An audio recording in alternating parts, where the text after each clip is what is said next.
Time for your fan weather forecast brought to you by Integrity Exteriors. Right now, 87 degrees, fair skies outside. Coming up tonight, a low of 61. No rain in the forecast.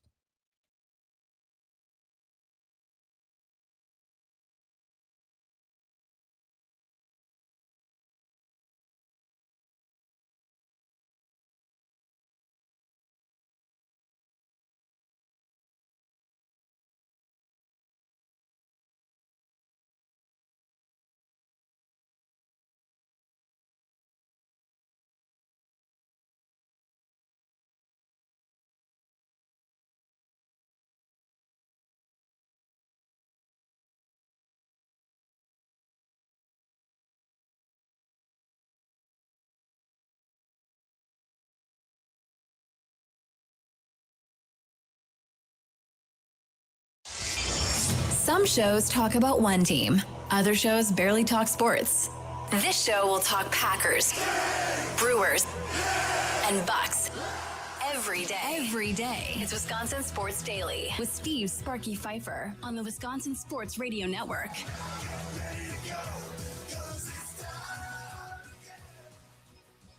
Welcome in. Happy Tuesday to you. A short work week for most. Charlie, not so much. He was here yesterday morning. Him and Mitch Thunder Nellis waking up the beautiful state of Wisconsin with Inside Wisconsin Sports. I got a short week the rest of the week. Or I guess you do because you took days off at the end of the week. So technically that's true. Charlie off on Friday. Charlie off on Saturday. Charlie going to see music? No, wedding. That's right. A wedding that I'm a part of. The first wedding I've ever gone to and the first wedding I've ever been a part of too. You a groomsman? I am a groomsman, yes. So nothing too fancy, but I still got to be up there. I'm picking up my suit tonight, so I'll let you know how it looks. Tonight? Yeah. Oh, so then you have to get it altered probably if it doesn't fit correctly. And then you get so much time in order to get it altered. I got it measured before when I got. That does not mean anything. It's nice, but hopefully they do it correctly. It should be fine. It should be fine. That's what I'm crossing my fingers, knocking on wood, everything in between. That'll be fun. And that's what on Saturday? Saturday's the wedding, yeah. Friday's the all prep for it. I have to go down to Illinois. We got a hotel and everything. You got to do the dinner the night before too, right? Yep. Yeah. Mm-hmm. That's gonna be a good time. He said it was open bar. We had a Zoom call yesterday at the open dinner or at the rehearsal dinner. So normally that's paid for by the wife's parents, the dinner. No. The groom's parents, I think, pay for that. The wife's parents are technically supposed to pay for the wedding. But I don't really think that actually happens anymore, to be honest with you. I think everybody chips in and pays for it. I don't think however it's one you can or the pay other. for it is how you can pay for it. Yeah, but open bar, somebody's spending some money for an open damn bar. I'll tell you that Especially much. with my buddy who's getting married. He's a party animal. He can't be hungover on his wedding. He'll be fine. Can't. No, don't be hungover on your wedding, dude. Coming up on today's show, Tim Dillard, Brewers TV analyst, will join us coming up at 2:20. Looking forward to that. Normally he joins us on Mondays. Obviously, we weren't on the air yesterday, so he'll join us today at 2:20. Lots to dive into about the first place Brewers coming up at 2:20. That's it. That's all. There are no more guests outside of Tim Dillard. It is all kinds of different topics, all kinds of time for you to hop aboard and jump in. And sometimes we have a lot of guests. Friday, we had, 4? So some shows are heavier guests and other shows not. I want to start off before we get to the Brewers. There's going to be lots of Brewers today, so don't you worry. But before we get to the Brewers, I'm going to irritate everybody in the state of Wisconsin. I'm sorry. I'd like to talk more about Giannis, if at all possible, just at least for the first segment of the show. We have no more other Giannis topics scheduled unless Charlie has it in his sounds of the day at 3:40, and I don't think he does. Not as far as I know. Right. Things can change between now and 3:40. I see things and add things, Things can definitely change. Yes, for sure. So I want to talk about Giannis mainly because I cannot believe all of the different reports that are flowing out there right now on Giannis. Now, you can pick what reporter you want to look at and say, okay, I don't trust him. I don't like him. Okay. So last week, we had Scoop on. And Scoop B had a thing out. Hey, man, hearing Wizards might be involved here. And immediately, everybody that doesn't like Scoop B, you're an idiot. You don't know anything, blah, blah, blah. Okay. Next day, Mark Spears, another NBA insider, he comes out, says the same thing. don't see those same people going, hey, Scoop, whoops, yeah, sorry about that, right? So what I've realized with a lot of you Bucks fans is this. If you don't like what you hear, you just try to go after the integrity of the person reporting it immediately. That's your thing. That's how y'all operate, which is fine.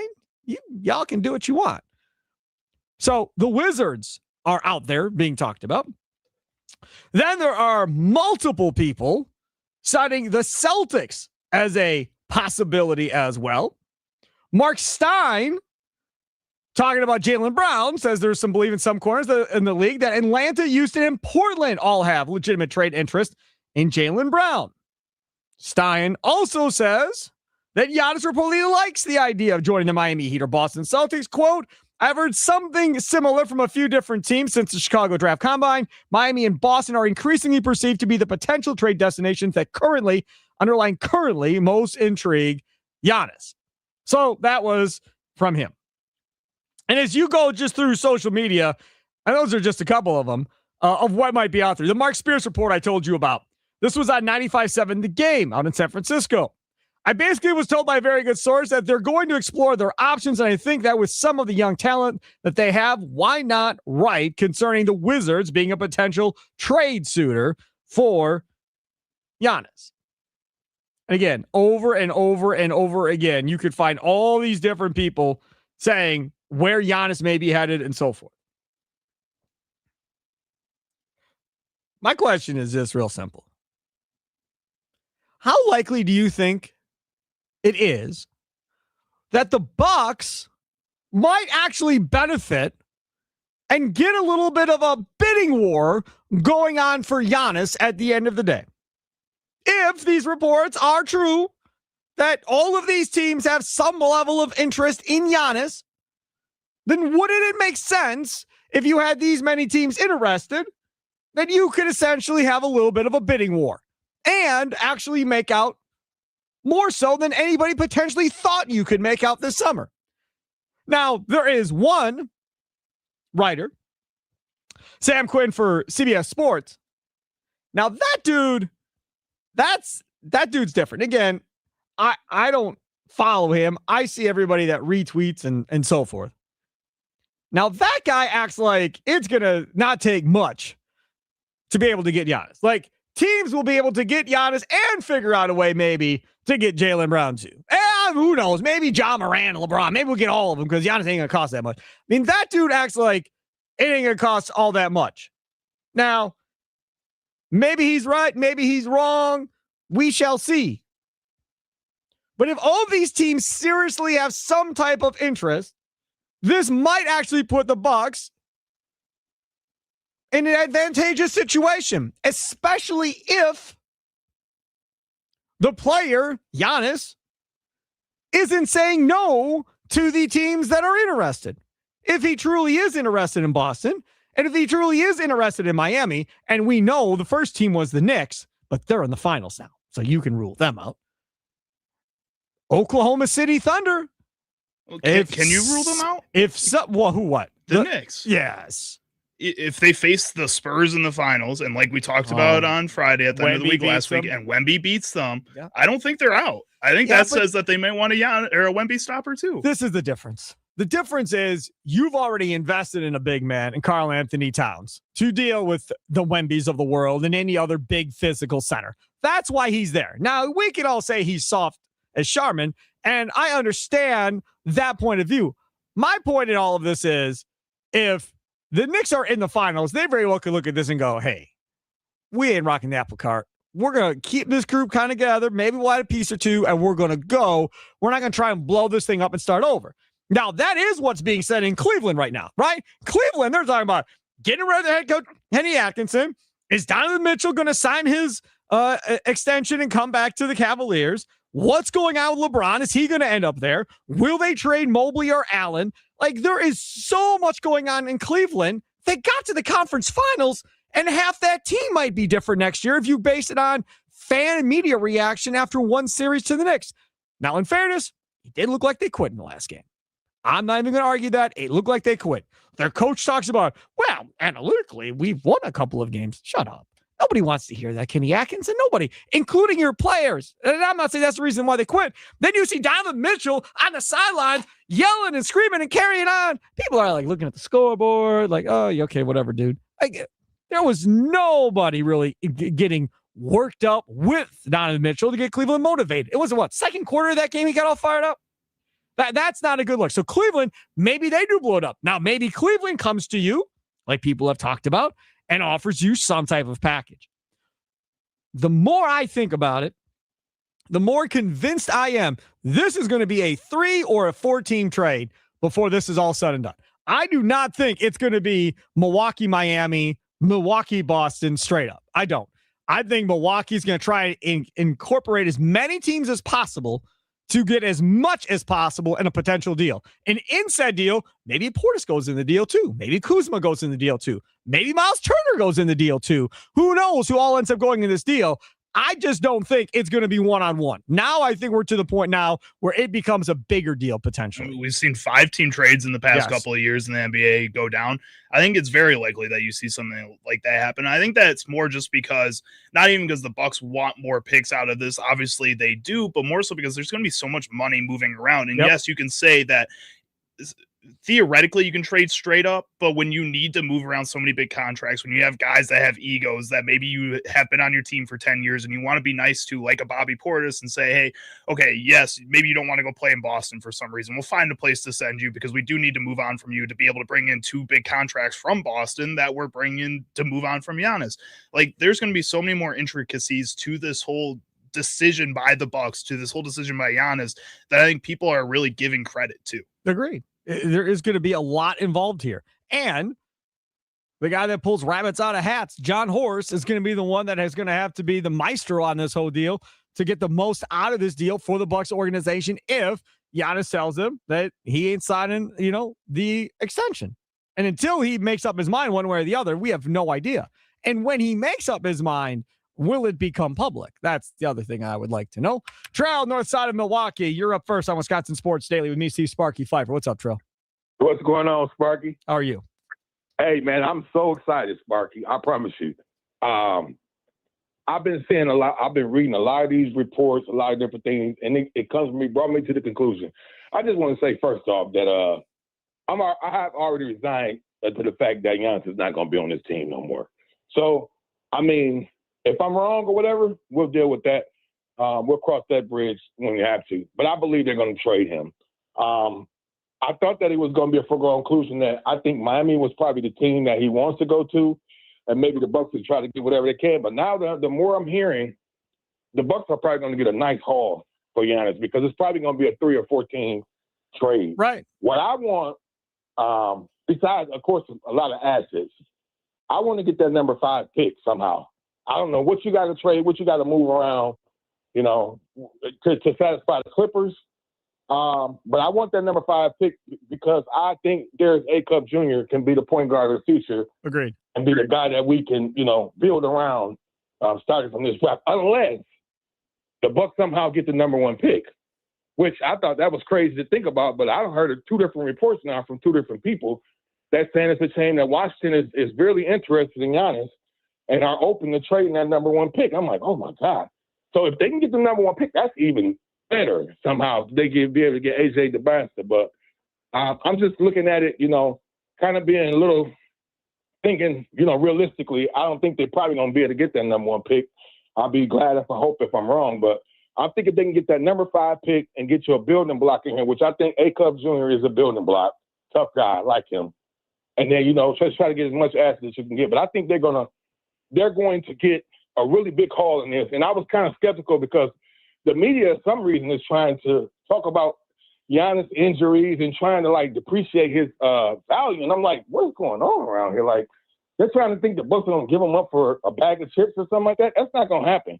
So I'm excited to hear all these reports. And, I'm a draft geek anyway, so this is right up my alley right here. So we'll see what happens. I'm with you on A-Cup. That's who I want for sure. Thanks for the call. DeBonsta, yeah, great. Again, you could look at that and go, why in the world would they do that? Why would you do that if you're Washington? Well, you do it if you're Washington, if you're trying to win a championship now. And you have 3 older dudes Trae Young, Anthony Davis, and Giannis that I think would put you in a position to win the Eastern Conference if those three guys can stay healthy. Now, that's on them to figure out whether or not they believe they can stay healthy or not. But if those three guys are healthy, the Wizards will have a chance to come out of the East next year if those three guys can stay healthy. Now, what are the odds? What kind of odds would you give me that Giannis and Anthony Davis stay healthy for an entire year?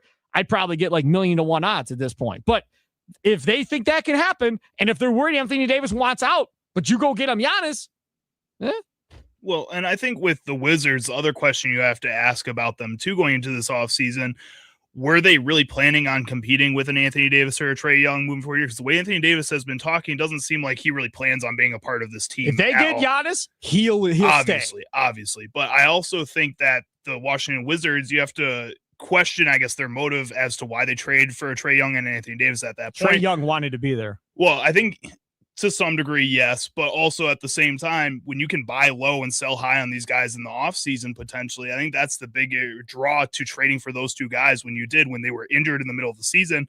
And it didn't seem like a lot of other competitive teams were interested in adding those two guys to their roster. The Wizards say, hey, maybe in the offseason when they get healthy, when they start getting going here, they start having those workout videos come out, and the Boston Celtics do want to make a trade because they missed out on Giannis to the Miami Heat, or the Bucks decided to keep Giannis. We can say, well, we have Anthony Davis that you might like. Sure. We have a Trae Young that you might like, and their value is going to be a lot higher now than it was when they trade for him. That would be some dirty crap. I'll tell you right now, as a Wizards fan, I'd be livid. Because right now I have Anthony Davis, Trae Young, and the number 1 overall pick. And I'm convinced now with the Bonsta, with Anthony Davis, and with Trae Young, we got a chance to compete to come out of the East. Not to be in the playoffs. To hell with that.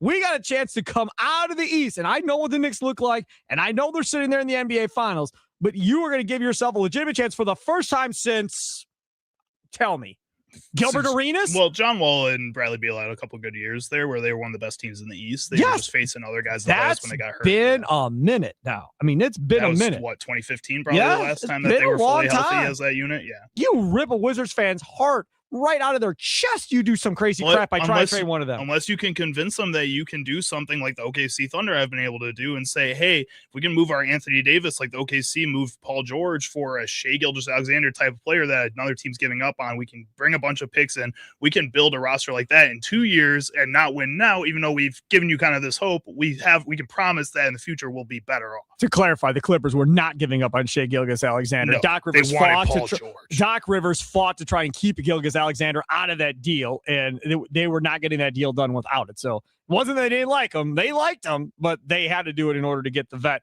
Again, to win now. That's what they've been trying to do in LA with the Clippers is win now, win now. And it just has not worked out, mainly because of injuries. Coming up next, Tim Dillard, Brewers TV analyst, will join us. That's Wisconsin Sports Daily, live from the Wisconsin Sports Radio Network studios, powered by the Potawatomi Sportsbook. First place Brewers conversation, straight ahead.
Welcome in. It's Wisconsin Sports Daily. See Sparky Fiber with you. Charlie using over there. Wendy's invented the iconic spicy chicken sandwich. Wendy's new spicy chicken sandwich is crispier and more flavor packed than ever. And the breading, even crispier.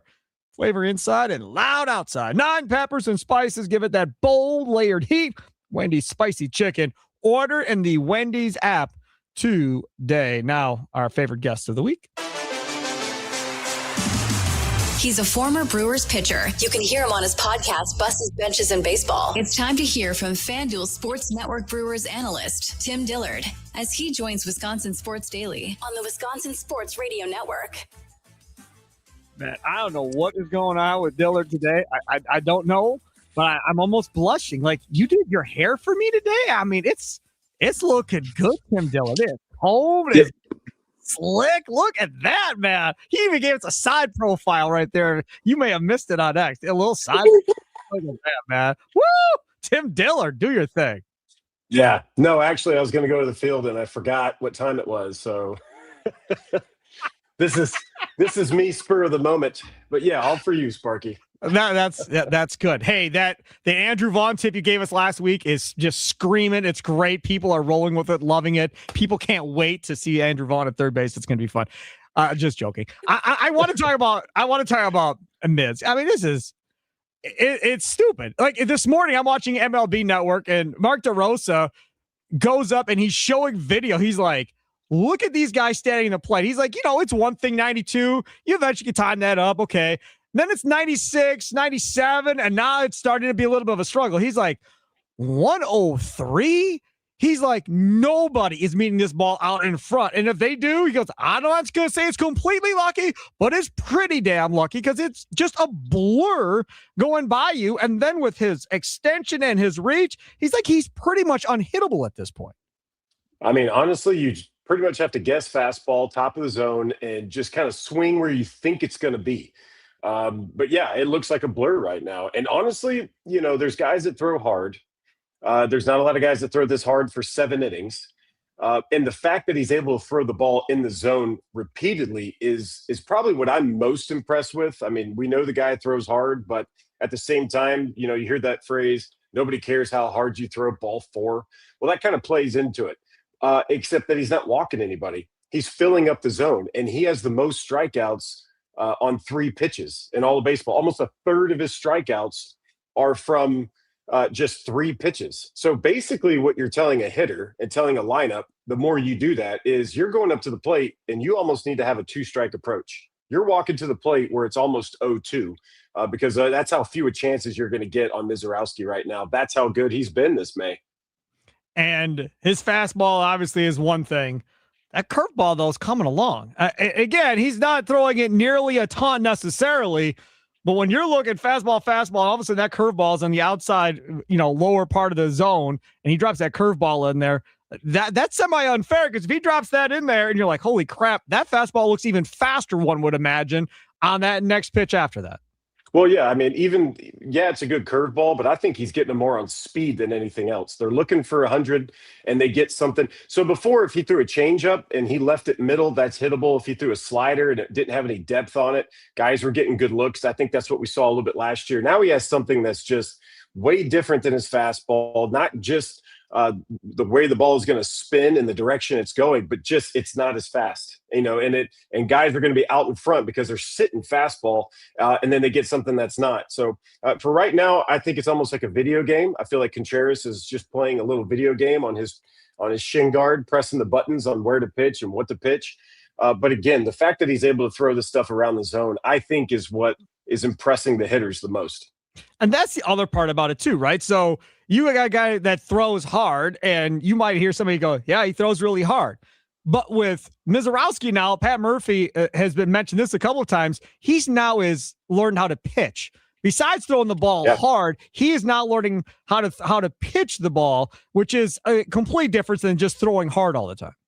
Yeah, if you want to tell a young kid like, hey, you need to learn how to pitch, it doesn't say, let's just grip it and throw it as hard as we can. That's not the case. The case is, do you have a feel for what's going on in the situation? Have a feel for what the hitter's trying to do and how you're perceived as a pitcher. I think guys last year were kind of waiting around for an off-speed pitch from Miz. Right now, he is saying, here's the fastball, and until you can do anything with it or even show signs that you're going to do something with it, I'm going to continue to throw it. Once they got a couple of good swings on it, I think he was like, okay, here's the curveball. And that's what you're supposed to do. If it's broke, don't try to fix anything that's not broke. And I think he tried to do that a little bit last year. I love the fact that he's like, you know what, I throw hard. Here it is. He even basically said as much on the post-game interview, just like that's what I do. I throw hard. And it's the biggest point in a pitcher, I'll even say player's career, is to figure out what kind of player you are. Where do you line up in this whole game of baseball? Because there's a wide range. You can be really good at certain facets of the game, and every year that can change. For him right now, he's understanding that I can get outs doing this right here, so I'm going to do this the best I can, and we're seeing some amazing numbers come out of it. I want you to tell me if you think Miz is, just screwing around, or if you think Miz is serious. He was on, I don't know if you saw this, Mookie Betts podcast, On Base with Mookie Betts. Check this out from the Miz. What's the hardest you think you can actually throw a ball? I think 104, 105. I think I could touch 5. You think you could touch 105? Do you know how hard it is to hit 100 miles an hour? Like, you barely see it. I can't hit 90, but oh my gosh. So you think you can hit 105? Like, do you think in a couple years, hopefully when I'm done playing, that people are just going to be doing this all the time? I don't think so. I think it'll be more common for a starter to be touching 100, but I don't think you'll have many guys sitting 100. 105. Do you think we see 105 at some point? To say no is negligent at this point, because this guy's exceeded everything that we've almost known in baseball. You've got closers that throw 102, 103. We've seen Mason Miller. That's one inning. This guy's doing it over a long period of time, throwing 102 in the 7th inning. So he's doing some things we haven't seen before. So can he hit 105? Who's to say that he can't? I mean, I think he has a chance to do it. Why not? From a fan perspective, you being the professional pitcher, you tell me, how does he increase velocity from where he's at, from 103.4, 103.5, whatever it is, to 105? Like, what's the process of how he gets to that number if he wants to get to that number? I think it's just continually pitching. You get better as you pitch. It's not like he's going to go out and do some special lift in the weight room right now, and all of a sudden he gets bumped up a mile per hour or two. That's not how it works. How it works is you're strengthening the muscles every time you go out there. Every time you go out there, you're breaking down your body, and that's why you have those days of recovery in between. They're building back stronger. There's no reason to think that he's peaked in May right now. There's still some time left in the season for him to build up those muscles and to do something even greater. I think it's more important that he's going to get pitcher of May. He's leading Brewers to victories, and he's probably going to be an all-star. And that right there is going to pay dividends later of his confidence. And again, what he's been able to accomplish in such a short amount of time of his career. First place Brewers, Tim Dillard, Brewers analyst, TV analyst, joins us now here on Wisconsin Sports Daily on the guest hotline powered by Gruber Law. One call, that's all. So the lucky Cardinals get that yesterday, and now they get Kyle Harrison today. What's that going to be like for a hitter now coming off of Mizorowski, and the next day coming back and dealing with another sub-2 ERA guy in Harrison? Harrison's been tough. I mean, his fastball at the top of the zone, it's like an invisible. It's got a lot of ride at the top of the zone. It's hard for hitters to see it. It's 95 plus, and I really like how he finishes high. So there's a couple of lefties out there in baseball. I think we saw. I'm trying to think who's been good at it over the years, but there's some lefties that do this thing where when they release the ball, they recoil with a high hand. You'll see it. You'll see Harrison do it tonight. And that right there just allows the ball to just carry. Almost like if the catcher doesn't catch it, it's just going to stay straight and even rise like into the stands if there wasn't a net there. Right. I'm not sure what that is, but I've seen some pitchers do it. David Price used to do that, like just kind of whip it in there and pull back on it. And it's deceiving to hitters. And it's got a lot of, I guess, last minute oomph on it where guys think their foot's down. They think they're on it and it's already by them. So they're going to be geared up for that. But what he really does is cross that with a slurve, the slurve that's down and into a righty, down and away to a lefty, but really hasn't even needed that. That's more for show. He throws that for a couple times for strikes down, and then that fastball up plays. But I love the way Harrison throws. He goes right after hitters. He's not afraid to throw inside to challenge hitters. And he doesn't face a lot of hitters. He just goes, I'm going to try to do what I can to get you out and move on to the next guy. And it's real. It's not gimmicky at all. His stuff is pretty nasty. I want to talk about Logan Henderson. I don't know if you've ever experienced it. One would think, because you're a pitcher. Back discomfort, they're saying, for Logan Henderson. May or may not pitch tomorrow. Probably isn't going to pitch. We'll find out more from Pat Murphy when he talks in a little bit. As far as that goes, what is that? Is that just doing a lot more stretching exercises, doing heat on it and stuff like that in between starts, trying to get that to loosen up before he goes back out there? Is it something different than that I'm not saying? Oh, I don't know. I mean, I stayed pretty healthy my entire career, but I mean, I got back soreness now just sitting here talking to you. You kidding me? Everybody can associate with this. Yep. And fast forward to look at some of the position players as well. Like we saw Yelich yesterday slide feet first into home. We've seen Garrett Mitchell slide feet first all season long. Listen, some of these guys are so gung-ho that they have to pull back in certain areas. If that means I'm not going to slide head first anymore, I'm going to go feet first, then that's an adjustment that you have to make to stay healthy. So for, if Logan needs a day off, skip a start or whatever that looks like, why not? Why not do it right now? They got a plethora of starters. There's guys that can get it done. There's no reason to push anybody at this point, especially when the team's winning and the bullpen's well rested right now. So I don't know. If he's not starting tomorrow, it means they probably got something up their sleeve. But I think he's done a fantastic job. The guy knows how to pitch. He's fun to watch too. Yeah, no doubt about that. He is Tim Dillard. Catch him on Mondays at 2:20, Memorial Day yesterday, so we moved it up to Tuesday afternoon today. Follow him on X at Dim Dillard, Brewers TV analyst. Thanks so much for coming on, man, and enjoy the games, buddy. You got it, Sparky. Thanks, man. Take care. There he is, Tim Dillard, joining us on the guest hotline, powered by Gruber Law. One call, that is all. I'm telling you, I understand that Giannis is deemed the Greek freak and all of that. And we had Murphy reference Miz as magnificent.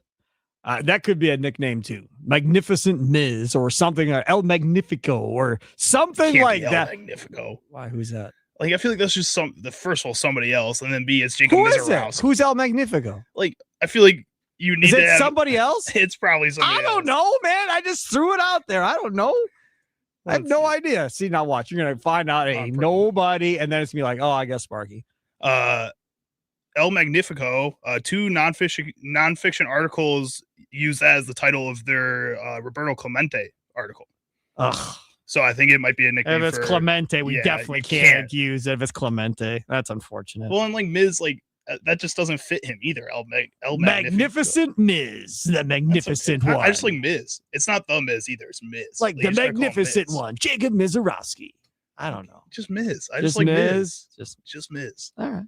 I don't know. I liked how it sounded when Murphy said magnificent. Coming up next on the other side, SEC media days are going on, and there is some tussling going around between members of the SEC, and it all goes back to this college football playoff idea of going to 24 teams and so forth. And the guy that leads this whole thing, Greg Sankey, is saying one thing. Meanwhile, the teams in this anonymous poll are saying something completely different from what the guy running the SEC is saying. We'll dive into all of that coming up next. It's Wisconsin Sports Daily, live from the Wisconsin Sports Radio Network studios, powered by the Potawatomi Sportsbook. Step up to the plate. Take a shot at winning major prizes in the $300,000 Big League Series at Potawatomi Casino Hotel, Milwaukee, April through June. You can win a share of $300,000 in prizes. All monthly promo entries count towards grand prize drawings on June 26th. Get triple the entries during Brewers home games. That would be tonight, folks. And score one of 3 all-new Toyota vehicles. More info online. Must be 21 and a rewards member to play. Only at Potawatomi.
Contreras now. Fly ball deep left. It's going to be gone. Out of the gate and swinging. His fourth of the season and just the third allowed by Robleski all year. An absolute blast. On the first pitch was a slider. You can't hit it any harder than that. There wasn't much to take away from that Dodgers series, but that's one of the things. That Dodgers series, again, going in Friday, talking to our guy, Austin Herdina, and everybody was on the Brewers on Friday, and that was good. And Charlie and I talked about if they're going to get one, they better get Friday. And that's exactly what ended up happening. They got Friday, and then they lost Saturday and Sunday. And then it's like, okay, now listen here. Cubs are falling apart. Let's not go into our own skid here and not be able to put them farther behind us. Let's get back on the winning track. And then Miz comes in yesterday and shuts them down. And now we have an injury update from the Milwaukee Brewers. We just talked about Logan Henderson. He's been placed on the 15-day injury list with a lower back strain, retroactive to May 23rd. And that means Coleman Crow gets another shot at this bad boy. He gets recalled from AAA National. I'm glad it's Coleman Crow and not just like Robert Gasser right away. I'm glad they're going through this rotation and giving him that shot. Mm-hmm. Two of these guys are going to have to be a part of this rotation by the end of the year. I don't doubt it. And you have to be able to find those guys now rather than at the trade deadline, at the All-Star break, when you're trying to figure out if you need to go and get a more experienced person to put into that unit, getting through and making sure that Gasser, okay, he's not the right guy. We're moving on from that. Crow, we've given him a couple tries. Let's see what we can get out of him. If that doesn't work for some reason, then we have other guys to try. You have to keep rotating them out. It'd be nice if they could do that on the left side of the infield. And if they don't figure it out, go get Scooble. So here's a couple other ones on the injury updates. Jared Koenig, scheduled for his second live BP today. Estimated return time, according to the Brewers, early to mid-June still. So we're still at least 2 or 3 weeks away for that. Brandon Lockridge, currently being treated conservatively, progressing into running and baseball activities. Same return time for him as for Koenig. Quinn Priester, they're still letting pitch, even though he's been horrible at it. So we'll see what happens. His next scheduled outing in Nashville tomorrow, 5 ups, 80 to 85 pitches. So we'll see if he can get through 5 innings or 80 to 85 pitches. Based on how he's been pitching, I doubt he gets through 5 innings. Right. It's not even because he's just not able to get through it with pain or something. He's just not pitching good. No. It's just frustrating. Again, though, I mean, if we're being real about it, it's not even really about getting all of it down. They're just making sure he's healthy. Then go and fine-tune the mechanics and so forth. And there is no rush to bring this cat back. You're sitting in first place. No matter what happens in the next 2 days, today and tomorrow, you're in first place at the end of this Cardinals series, the day off on Thursday. Then you get the Astros, who all of a sudden got hot here in the last couple of series. But then you go and take on the Astros. So, again, there's not a huge rush to get him back. Now, if this was Chicago and the Cubs, that would be different. Now you're getting mad because it's like, dude, we really need you. You got to figure this out quick because we are in a free fall and need you back in the rotation. The Brewers have the luxury of not having to go rush him to get back. No, they don't need to. But at the same time, when I saw Andrew Vaughn and Jackson Churio get added back into this lineup, when Christian Yelich got added back in this lineup, you got excited. It felt good. You got excited. When I hear Quinn Priester and Jared Koenig are going to get added back into the pitching room, I'm going to get excited, dude. Both those guys can help a whole lot if they're healthy. Koenig in that bullpen will be huge. He's the missing piece right now, man. Huge for that fits bullpen. right into that 7th, 6th inning. Yep. Brandon Woodruff, scheduled for 4 up live BP next week. Estimated return time early June 26. So Rob Z, he is estimated return later in May. He's building up on a rehab assignment in AAA currently. And Zerpa obviously is out. This Gerson Garabito, any idea? Not really. I remember hearing his name towards the end of the year last year. So he's scheduled for 2 innings and Saturday's ACL game. Anticipated June 26th return. I don't know anything about Gerson Garabito. I'll be honest with you. He keeps popping up on these medical updates the Brewers send me, and I don't know who he is. I don't. And I can't say that I went and actively care who he is or looked it up because they're pretty set pitching-wise. Last season with Texas, he appeared in 3 games, 9 ERA, 8 innings pitched, 15 hits, 12 runs, 8 earned runs, crap! 1 home run in those just 8 take games. him off on the medical updates, for God's sakes. I don't need to read about Gerson Garabito. I think I remember there was a game where he gave up a ton of runs Holy last year, crap. and that's why his name is ringing a bell. We don't need to do this. We don't need to learn about Garza Garabito. Hey, over there on the YouTube dugout chat, Anton has an idea for a nickname for the Miz. What do you That's got? stealing a name too. Now Nickname what? for the Miz. How about the Slim Reaper? That's Who's Kevin. that? That's Kevin Durant. That's Kevin Durant. I know that off the top of my head for sure. Slim Reaper is Kevin Durant. Never called Kevin Durant Slim Reaper in my life. He hates the nickname. Does he? Yeah, he's talked Oh. about it before. How he doesn't like it. 414 Miz the Wiz. That's a little better, I guess. I think it's don't Cheese know. Whiz. You said the Magnificent Miz. He sounds like he's a Wizard of Oz character. He is kind of a wizard throwing like damn near 104, Well, though. Miz the Wiz is good. That's, Then. I mean, I guess Wizarowski, I like Cheese Whiz and Wisconsin. Yeah, there you Cheese go. Whiz isn't even real cheese. No, and Cheese Whiz is like an East Coast thing, isn't it? But Cheese Whiz on chicken and the biscuit are delicious. I eat those all the day. crackers. Yeah, okay. Yeah, the crackers. I thought you were talking Get about that, like a the chicken. can and you an actual biscuit, that's Okay, yeah. yeah. 414, can you take the Magic Miz from the Magic Man? LOL. Magic Man Don Makowski. It's been a long enough time. I'm fine with it. Yeah, I think that's better. I That's not like a real legend, I guess. That's more of like a fan favorite type of legend player. So you can steal that nickname, sure. 920 Nick the Mailman. Miz will make your at bat miserable. LOL. Okay, I'll leave now. I gotta like that one. I mean, people are trying. I'm We'll just get saying, there. there's got to be something else other than just the Miz. Why don't you like? Is that enough? Like, I don't know. I just like Miz. Like, I think it just fits. It's a good one. Like, it just works. It just rolls off the tongue well. I feel like they do a lot with it. Yeah. Yeah, it just works. Yeah, it does. And his Pokemon bathroom and his Pokemon collection. Oh, maybe you could find. Okay, we can look through like the whole Pokemon like index and see if there's a did Pokemon you- that's got Miz in it. Did you realize who said this? Was it DeRosa? Somebody said it, that apparently there's this whole underground Pokemon culture in Major League Baseball. Apparently Chris Sale is in, Mizorowski. I don't know. I believe it. A lot of them, and they're ripping packs in clubhouses trying to make Pack some money. ripping's huge right now, especially for like Pokemon cards. Like baseball cards have kind of fallen off, sports cards have fallen off a little bit, but Pokemon cards are on the rise again. We were in Portage, Wisconsin, and there's a Walmart in Portage off of Highway 39, like going towards Stevens Point. And right across the street from like the Walmart, there's like this like flower shop type deal, right? They got flowers, trees, all kinds of stuff, Hallmark cards, whatever. And we're in there, and this guy is saying something about if you buy more than 5, you're going to have to rip them here or whatever.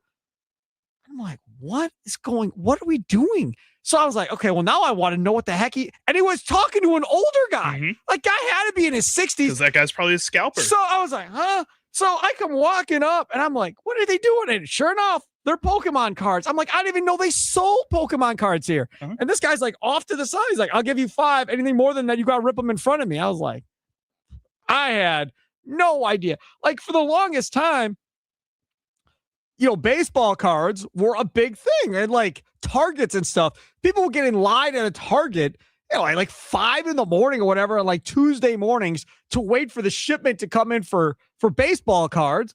And then these people standing in front of the Target since like 5 a.m. would go rolling into Target to go buy these baseball cards.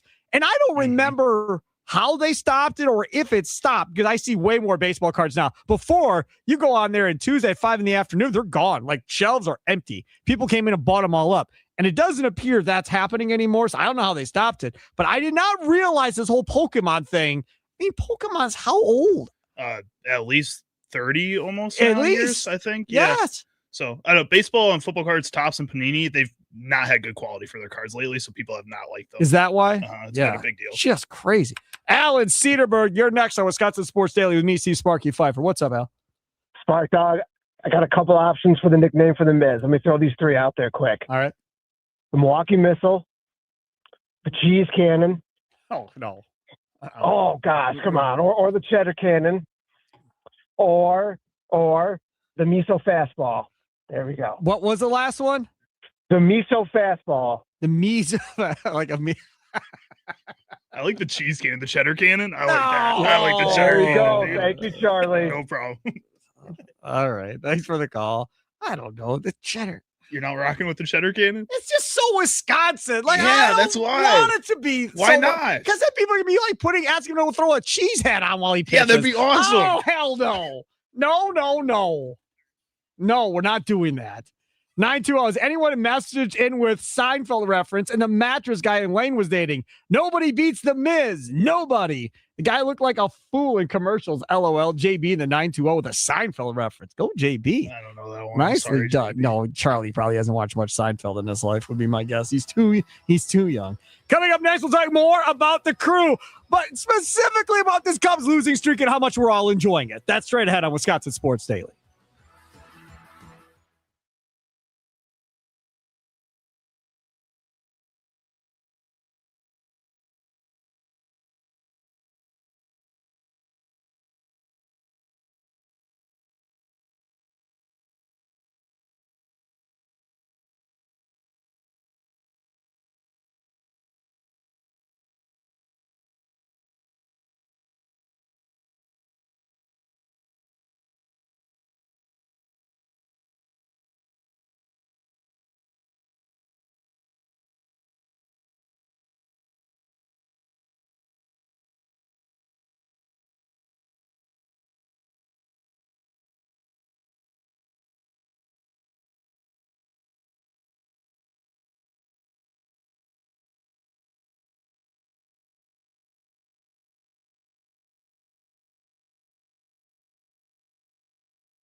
Time now for your fan weather forecast, brought to you by the Milwaukee Area Napa Auto Care Association. 87 degrees outside right now. That's the high for today, by the way. Low tonight is 61 and beautiful clear skies.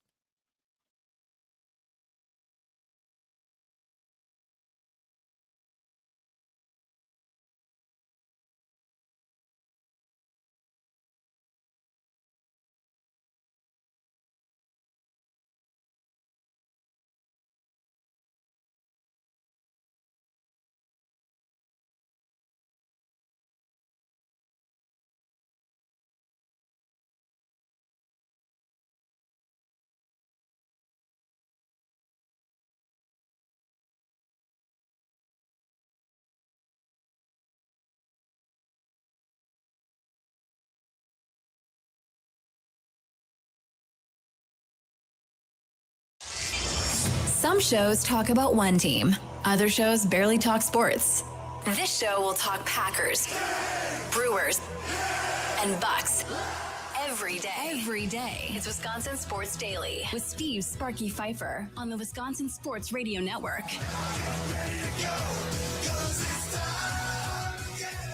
It is time again. Happy Tuesday to you. Hope life is well.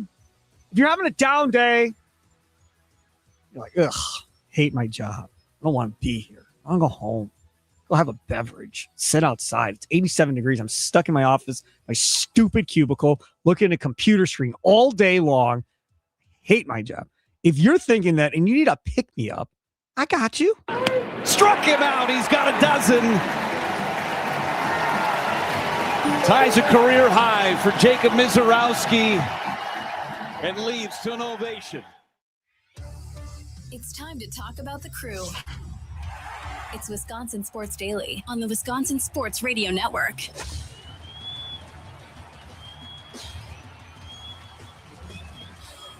So I wanted to do something fun today for Let's Talk About the Crew. And have fun at the expense of Charlie is my idea of really having fun. On a Tuesday, this is beautiful. It really is. And what we're going to do is this. It's really quite simple. And really, I should play you why we're doing this, because it all comes off of a former MLB pitcher that gave me kind of the motivation to do this topic. Dontrelle Willis was on over the weekend after the Cubs had lost to the Astros, one of their many times losing to the Astros. And Dontrelle Willis was on Fox talking about the Brewers, he thinks, kind of breaking the Cubs and being in their heads. And so for me, I'm very concerned because I think no matter how well they play, the Brew Crew is still in the back of their minds. And they showed that this a couple of days ago, being able to show that they can score with runners in scoring position. It's like death of a thousand cuts.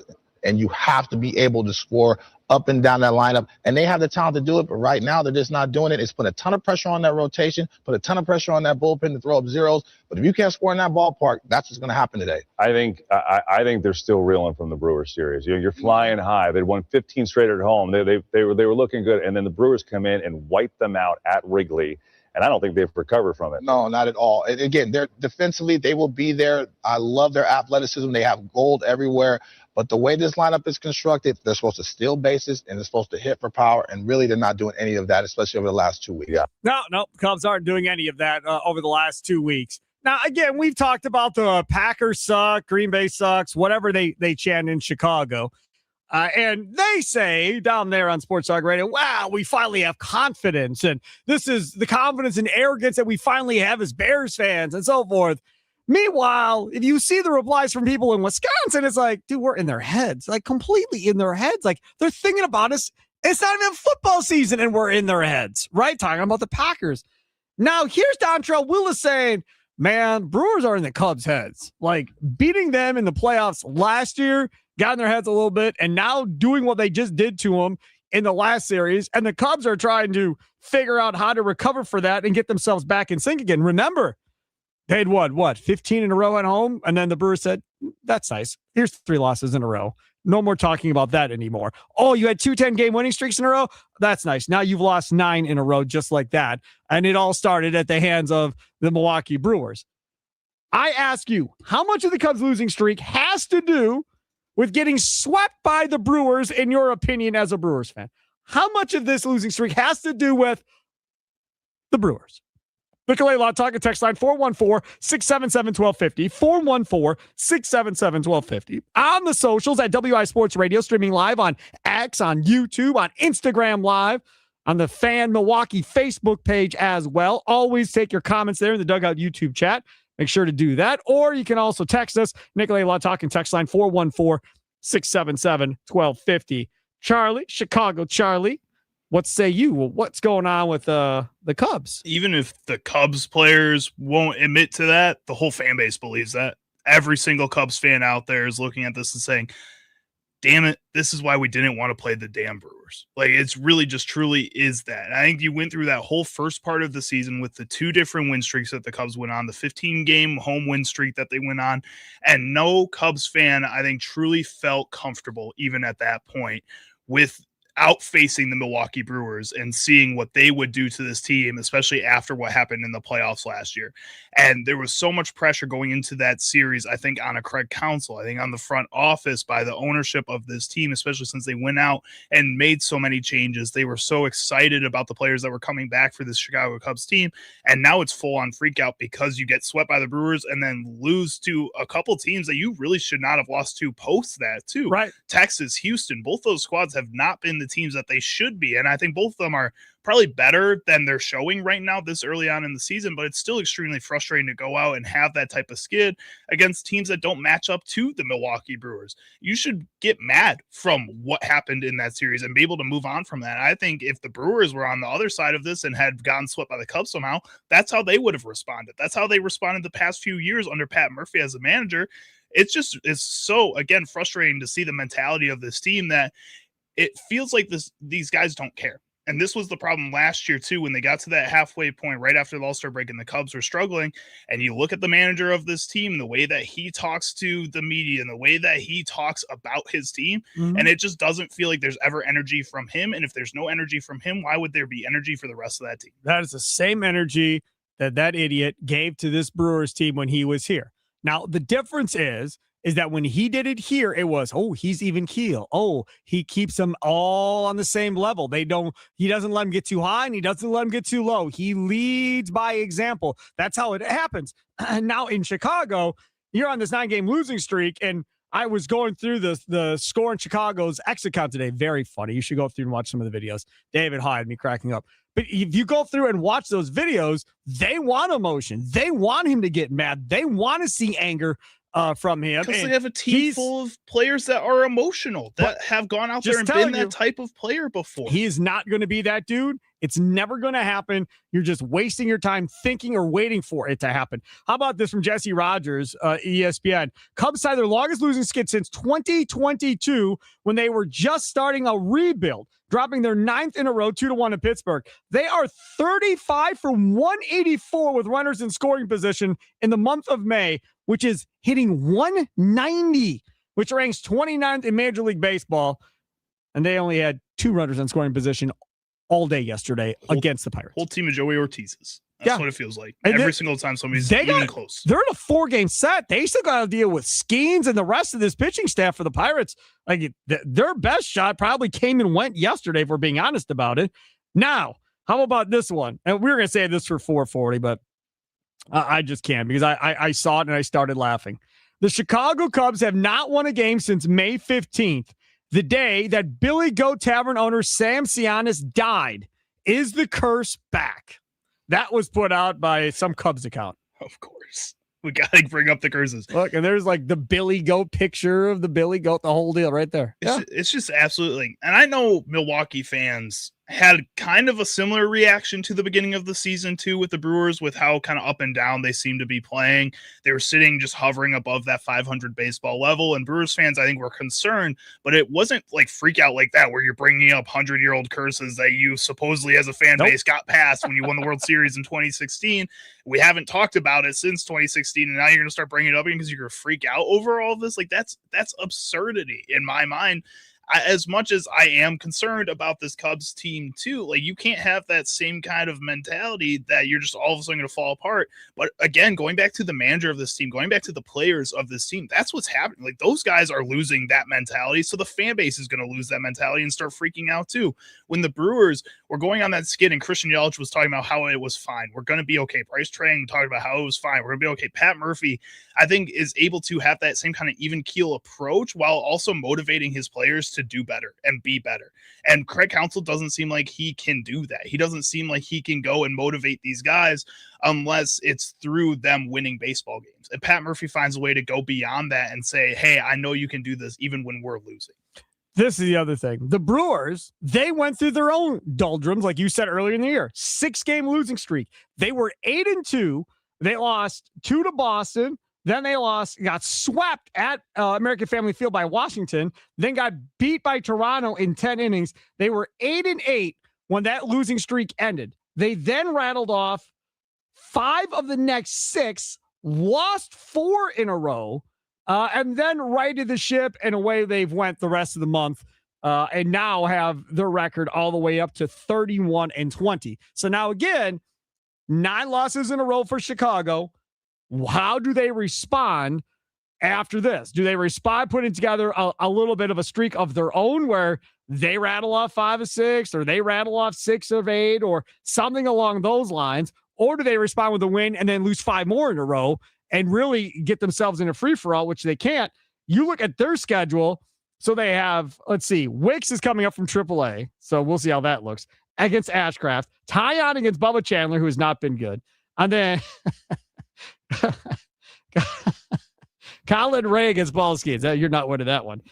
So that is on Thursday. The Brewers don't play, so that'll be a half game pickup there. But then you go to St. Louis, and then it gets a little bit more manageable. Then it's at home against Oakland and San Francisco, to Colorado, to San Francisco, home against Colorado. So there is a big stretch from June 2nd through June 17th to where they can right the ship and get themselves figured out here. If we get to June 17th and they're under 500 and they haven't figured it out, then I would be sounding the alarms if I was a Cubs fan. Yeah, I think, obviously St. Louis is going to be a tougher series. That team's been playing way better than anybody expected. The Athletics have been really good so far this season. Their offense is just absolutely absurd, being led by Nick Kurtz and Shea Langeliers. That's going to be tough. Whoever decided that they play San Francisco, Colorado, like that's the dumbest thing I've ever seen on Brewers a baseball schedule. Brewers got a similar schedule. I thought that was stupid too on their schedule. Like, I think this is dumb. Brewers and Cubs pretty much mirror each other during that stretch. When you play so many teams and so many games throughout the season, like why do you have to play back-to-back series with these two teams randomly, especially when they're awful? Get them out of the way early, I guess. Patrick in Hubertus says the pitching injuries are crazy for the Cubs. The offense carried Chicago early during the season. Now both are down. Yes. Absolutely. That is absolutely correct. The offense was carrying them, and now they're struggling. They moved Pete Crow Armstrong up to the leadoff spot and Ian Happ up to the 2 spot, both of whom were horrible. And the trader decided, well, we're going to move them out to the top and see if they get going. And PCA's hitting the ball harder here. Yesterday he had a couple line drive outs or whatever. So we'll see if that helps. Happ, I couldn't tell you. There are so many guys that are not playing up to what they should be. Those two for sure. Bregman's not doing what they thought Bregman was going to do when he got here. No. Not even close, right? Suzuki hasn't been nearly as good as he's been the past couple of seasons for them. They called up Alcantara, who's hitting everything, and now he ain't even playing them. Mm-hmm. Yeah, that frustrates me too. When you don't have that many top prospects in an organization, if you're going to call them up, you might as well play them in the ones that you do have. Do you think there is any chance that he gets fired this year? Yeah, I do. No way. The way you've seen a lot of other teams overreact to the way that their teams have been disappointing. I think if he goes into the All-Star break, ends the season 3rd or lower in the NL Central, when you're seeing the Pirates start to stumble a little bit, the Reds start to stumble a little bit. I just don't believe in this Cardinals team to be able to keep it up for an entire season. If you finish below one of those 3 teams, I think that's a problem in Chicago. If you fire him, you owe him $16 million for the next 2 years. Yeah, that's not too bad. No chance. There's no chance. Bucks have been doing that with every coach. I'm just telling you, right? I'm telling you, the ownership of this team, I know their payroll is higher than the Brewers. They're cheap. Ricketts, they're cheap. There's no way he's paying out $8 million a year in 27 when there may not even be a season.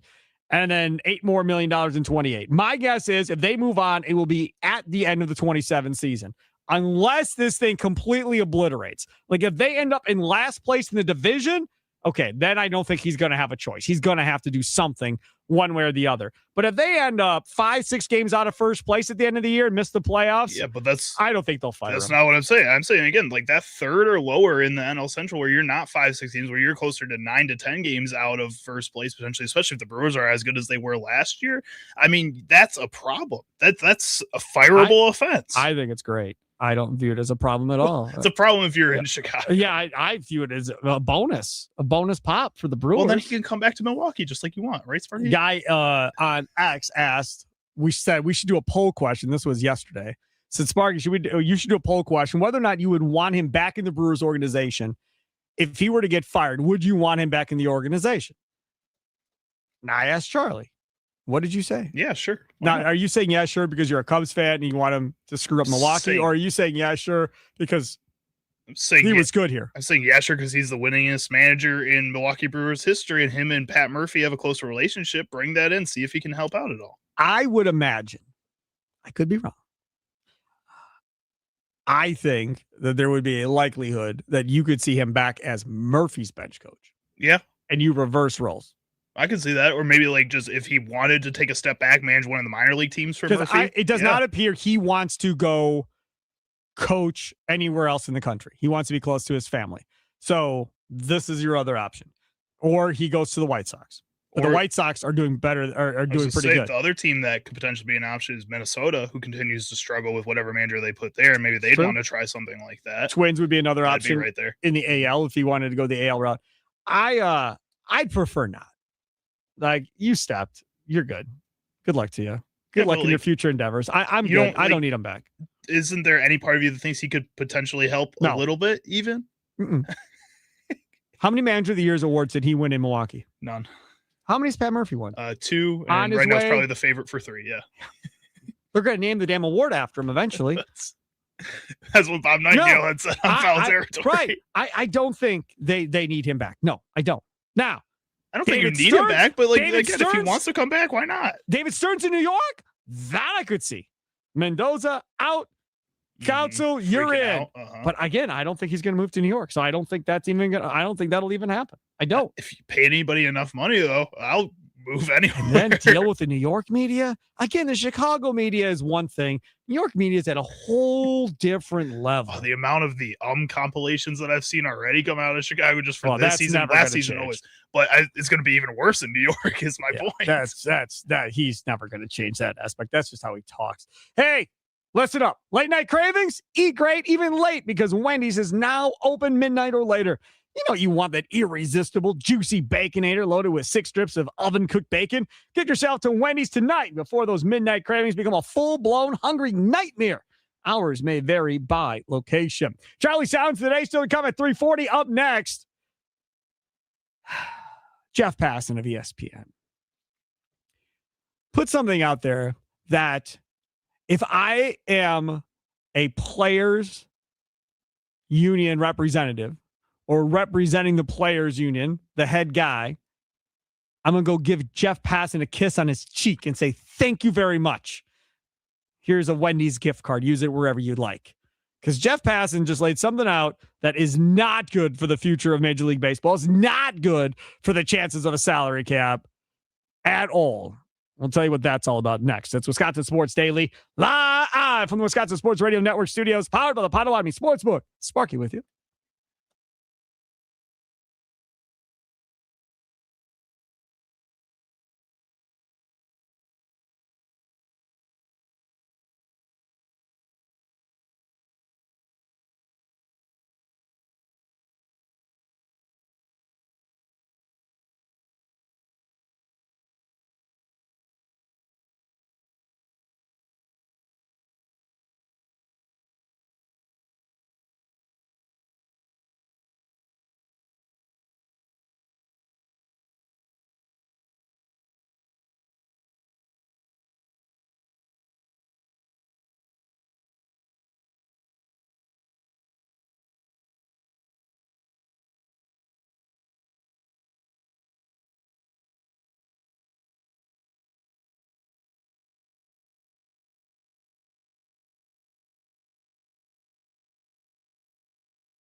Welcome in, Wisconsin Sports Daily. See Sparky Pfeiffer, Charlie Usen doing his thing, other side of the glass. Don't forget, if you ever missed anything on the show, all you got to do is text Sparky to the Nicolay Law Talk and text line, 414-677-1250 to get the link today's show sent right to you. That's right, just text Sparky to the Nicolay Law Talk and text line, 414-677-1250. Have that link sent right to your phone, or you can just go to wisportsradio.com. It's all broken up by show. It's broken up by best Brewers coverage or best Packers coverage, best Bucks coverage. And all that means is all the shows, we have different interviews and stuff on all the different shows. If you're a big Bucks fan, I'm going to go see if there's any Bucks interviews on Wisconsin Sports Radio Network today. You can go right to that page and see it. Best Brewers coverage page. We do a ton of Brewers interviews throughout the course of the day, right? So Tim Allen was on Wisconsin Sports Radio Network today. Paul Wagner was on today. Tim Dillard was on earlier in this show today. Plus, we have the Potawatomi Sportsbook post-game shows with Tim and Tommy that get posted there too. So all of that stuff right there on that page. Once we get into Packer season with all of our coverage, and even throughout the year with different Packer interviews tomorrow, there'll be some media session with some of the Packers as they have more OTAs tomorrow in Green Bay. So I'm sure there'll be Packers guests on throughout the day tomorrow. You can go to the best Packers coverage page and find all of that. So all real nice and easy to do wherever you download your favorite podcast at, or by simply going to wisportsradio.com. So there's a piece out by Jeff Passan. And Passan says this: the number of low payroll teams at the top of the standings and the number of high payroll teams at the bottom. A look at the 10 best and worst teams by record reveals a very interesting fact. Their payrolls are almost identical. The 10 best teams in Major League Baseball this season are spending a combined $1.89 billion on players. The 10 worst teams in Major League Baseball this season are spending a combined $1.9 billion on players. 3 of the 10 best teams, the Rays, Cardinals, and Guardians, are carrying sub $100 million payrolls, while just 1 of the bottom 10, the Marlins, are. There are 5 teams at $200 million plus among the top 10, but only 3 in the bottom 10. Lower that threshold by just $5 million, though, and the Red Sox and Giants join the Mets, Astros, and Tigers among the underachievers. The question we have is simple. Do you think the MLB standings are helping or hurting the future of the league? Do you think it's helping or hurting the future of the league based on how Jeff Passan just laid it out for you? Nicolay Law Talk and text line, 414-677-1250, 414-677-1250. On the socials, WI Sports Radio, whether it be Instagram Live, X, or YouTube. You can find us in all 3 of those places live streaming. Charlie, do you think it's helping or hurting the future of Major League Baseball, knowing the CBA is coming up December 1st? Doesn't this, I guess, like from the MLB's point of view, from the commissioner's office point of view, I think this helps them, the ownership. I think you look at this and say, hey, look at, we have some big market teams that are succeeding. They're spending a lot of money. We have some small market teams who aren't spending any money at all, that are finding ways to succeed. And they're going to continue to find ways to succeed because they're a bunch of franchises that have continued to succeed. The Rays and the Brewers and Cleveland, like they've continued to be up there. So you don't have to worry about that. And also, you know what? The Giants, who have succeeded in the past, they're not very good right now. They've spent a lot of money. So you can point at that. So spending all this money doesn't mean anything. We can use that argument. We can kind of bring that back up when I think for a while now, for the past couple of months at least, they were losing that argument or beginning to start losing that argument. I think they had a lot more people on their side saying the Dodgers are screwing us. The Giants and the Padres, they keep spending all this money. The Mets are spending all this money and they're screwing us. And now the MLB can go, hey, but the Mets aren't playing very well. So no, they're not screwing you guys. They're just hogging all these bad players for you guys. They're actually making it easier for you guys to find talent. They're just going to find excuses now in order to draw this back out longer, when I think it was trending towards it picking up, the talks, the conversations, and being done before we got to next season. Now this is just going to drag it back out more, and that's frustrating. So I think in the long grand scheme of the sport, it's bad. For the league, this is what they want. This is the thing. I think this is absolutely horrible for the owners. This is absolute worst case scenario. You did not want this to be, because the players simply will look at it and go, see, as we've been telling you the entire time, this is not about payroll. This is about either having a smart front office or a dumb front office. This is about being healthy or not being healthy and the flukiness of the game. So to say that all of this is about, well, they don't have as much money to spend as everybody else, It's just simply not true. The Mets are spending a ton of money. The Red Sox are spending a ton of money, and these teams are struggling down near the bottom. The Giants went out and got the hottest college baseball coach out there, Vitello, and they're struggling, and they're not being able to figure out what they're doing either. There's a lot of big market teams not doing it. Meanwhile, small market teams, and I promise you right now, the owners are going to hate the Brewers organization. Like, they may ban Antanasio from any type of conversations in these rooms, because if I'm a players rep and I'm arguing for the players and no salary cap, I just keep pointing at Mark. Go talk to him about how to build a winning franchise with not a lot of money. He'll tell you he does it every single year. We watch him do it. He takes out everybody with higher payrolls. That is something that's going to get brought up. And in fact, if you're the Dodgers now, in fairness, the Dodgers owner is fine with the salary cap. He said, hey, we want to make sure everybody has a chance to win, not just us every year. But even the Dodgers owner can be like, they beat us 9 straight times in the regular season, for God's sakes. And their payroll isn't anywhere close to ours. It's a third of what our payroll is at this point. That's where the problem lies. If this year plays out and the top payrolls are all in the playoffs and the bottom payrolls all miss and the top payroll wins it, the Dodgers again, that's best case scenario for the owners. The worst case scenario for the owners is 2 small market teams end up playing in the World Series, and doesn't matter. Either one of them wins, and it's not the Dodgers, it's not the Yankees, it's none of the big market teams. That's even worse, because then you are not going to get any type of salary cap out of that, because then the players would be like, look at this year. Don't talk to me. Case closed. Let's go home. And that's it. It's over. It's all done. This is horrible news. And again, it's only the middle of May, so standings can change throughout the year, long year. Mets can turn it around and be a giant by the end of the year, and Philadelphia can figure it out and so forth. But really, this is not ideal. If you want a salary cap, this is not how you get it. I guess so, but I think at the same time, if you're the owners, you can find a way to spin this your way too, by again mentioning that, hey, look, the Brewers and the Rays and all these teams are able to still figure it out. Like, I think you can spin it your way to, I guess, lead it to not having that salary cap overall, and being able to have these big market owners spend all the money that they want to in order to continue bringing in these teams that they have, because they're going to look at the ones that are doing it and say, use that as a scapegoat again, and say, hey, the Mets are spending as much money as they possibly can. Literally, as Dave Stearns has talked about, how they're going out there and spending all the money that's being available to them by Mets ownership, and going out there and spending all this money. And then we can turn around and say, you know what? That's not a problem, because they're not playing well. Like, it's just not that big of an issue. We have other things we can worry about as the Major League Baseball. And again, draw this out longer to get more of what they want, while also maybe still at the end giving up that salary cap, because it's not going to be a big issue if they can point to it not being a big issue. Again, I think they can draw this more towards themselves and find other ways to get value out of these teams and these players than just, okay, fine, we need to get a salary cap to stop paying you guys. We're going to get creative and screw you guys other ways. Yeah, and again, that word that you use there, screw you, that's the issue, right? Because if you're either side, you don't want this to become hostile like it was when Donald Fear was running the players union back in the day. You don't want this to be, as I called him, the little devil. You don't want him being out there with the vitriol and everything else and telling Bud to screw yourself and whatever. We're not doing any of this stuff. You don't want it. You want it to be as cordial as possible and trying to figure out how we don't lose the regular season next year and how everybody makes more money. That has to be the goal.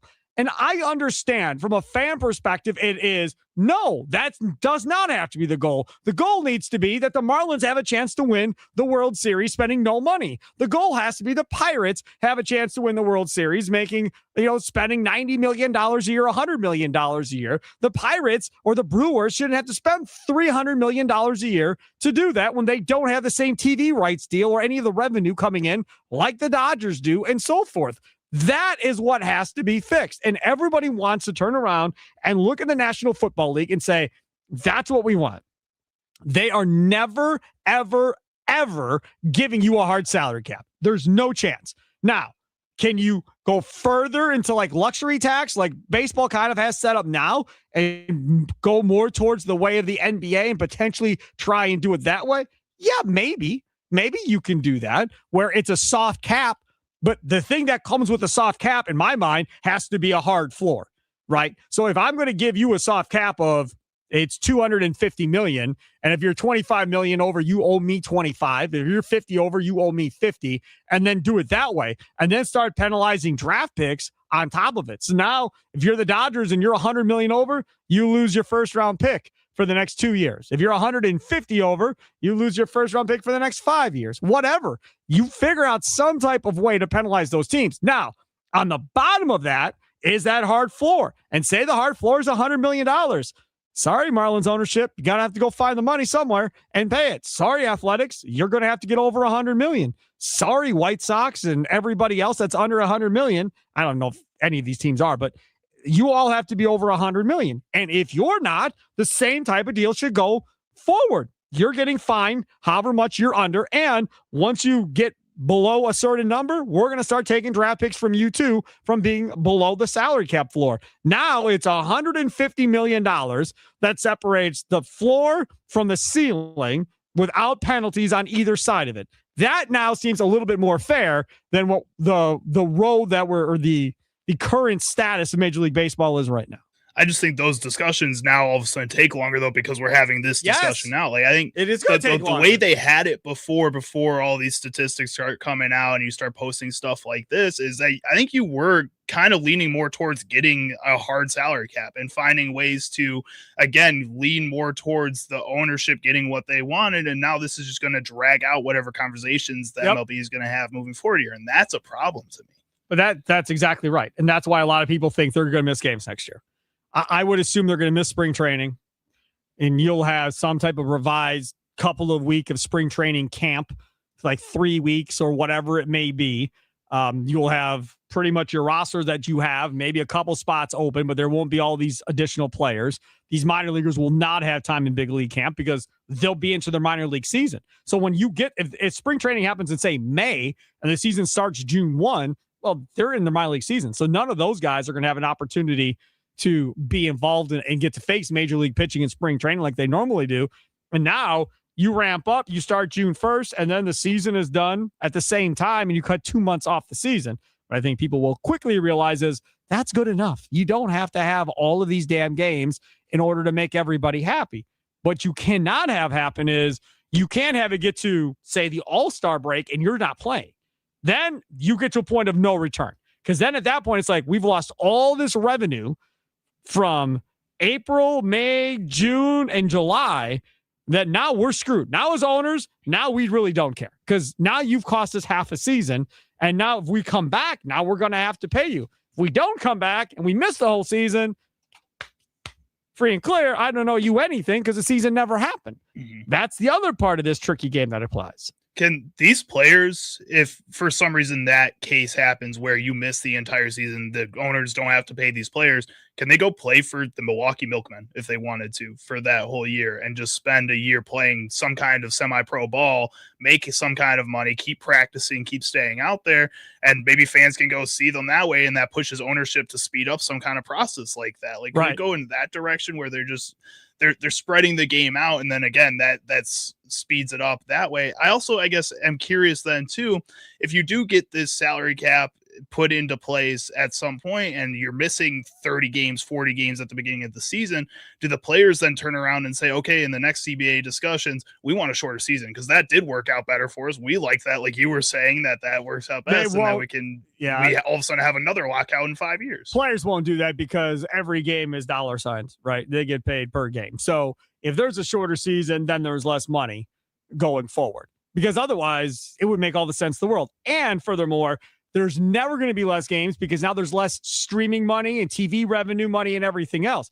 All you're going to see are teams continue to expand, if anything else, like the NFL is doing, as they're trying to get to 18 games, or college football playoffs trying to add games. The more TV and revenue money that comes in, the better it is for owners, chancellors, athletic directors, players. Everybody gets more money with the more TV that comes away from this. Even though I've said this before, season should start in May. Playoffs should start Labor Day weekend. That's when the playoffs should start. That should be the first round, because the NFL doesn't start till that Wednesday or Thursday after Labor Day. So start your postseason going before the NFL even gets into the regular season. Now Your big games are in September. We're now watching snow blowing sideways while I'm trying to watch a World Series game. That's now done. And the season is done by the end of September. And you're free and clear. And then the NBA starts in the middle of October, and away you go. Then the NFL expands the beginning of their season backwards in order to take over the end of the MLB season so they can won't be. do that. Are you sure about that? Because they're playing on Wednesdays right now, Sparky. Shut up. No, they're not going to do that. I will not allow myself to believe that they'll do that. Coming up next, Charlie Sounds of the Day. Step up to the plate, take a shot at winning major prizes in the $300,000 Big League Series at Potawatomi Casino Hotel, Milwaukee, April through June. You can win a share of $300,000 in prizes. All monthly promo entries count towards the grand finale drawings on June 26th. Get triple the entries during Brewers home games and score one of 3 all-new Toyota vehicles. More info online. Must be 21 and rewards member to play. Only at Potawatomi. It's Wisconsin Sports Daily, live from the Wisconsin Sports Radio Network studios, powered by the Potawatomi Sportsbook. Sparky here.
Wisconsin Sports Daily, Steve Sparky Pfeiffer, Charlie Hughes, and other side of the glass.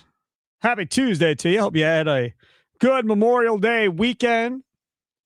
Found a show I've been watching a long time. I'm sure Charlie has never heard of the show. What's it called? Webster. No, I've never heard of show. Webster. Sounds like an old person show. Webster was a good show.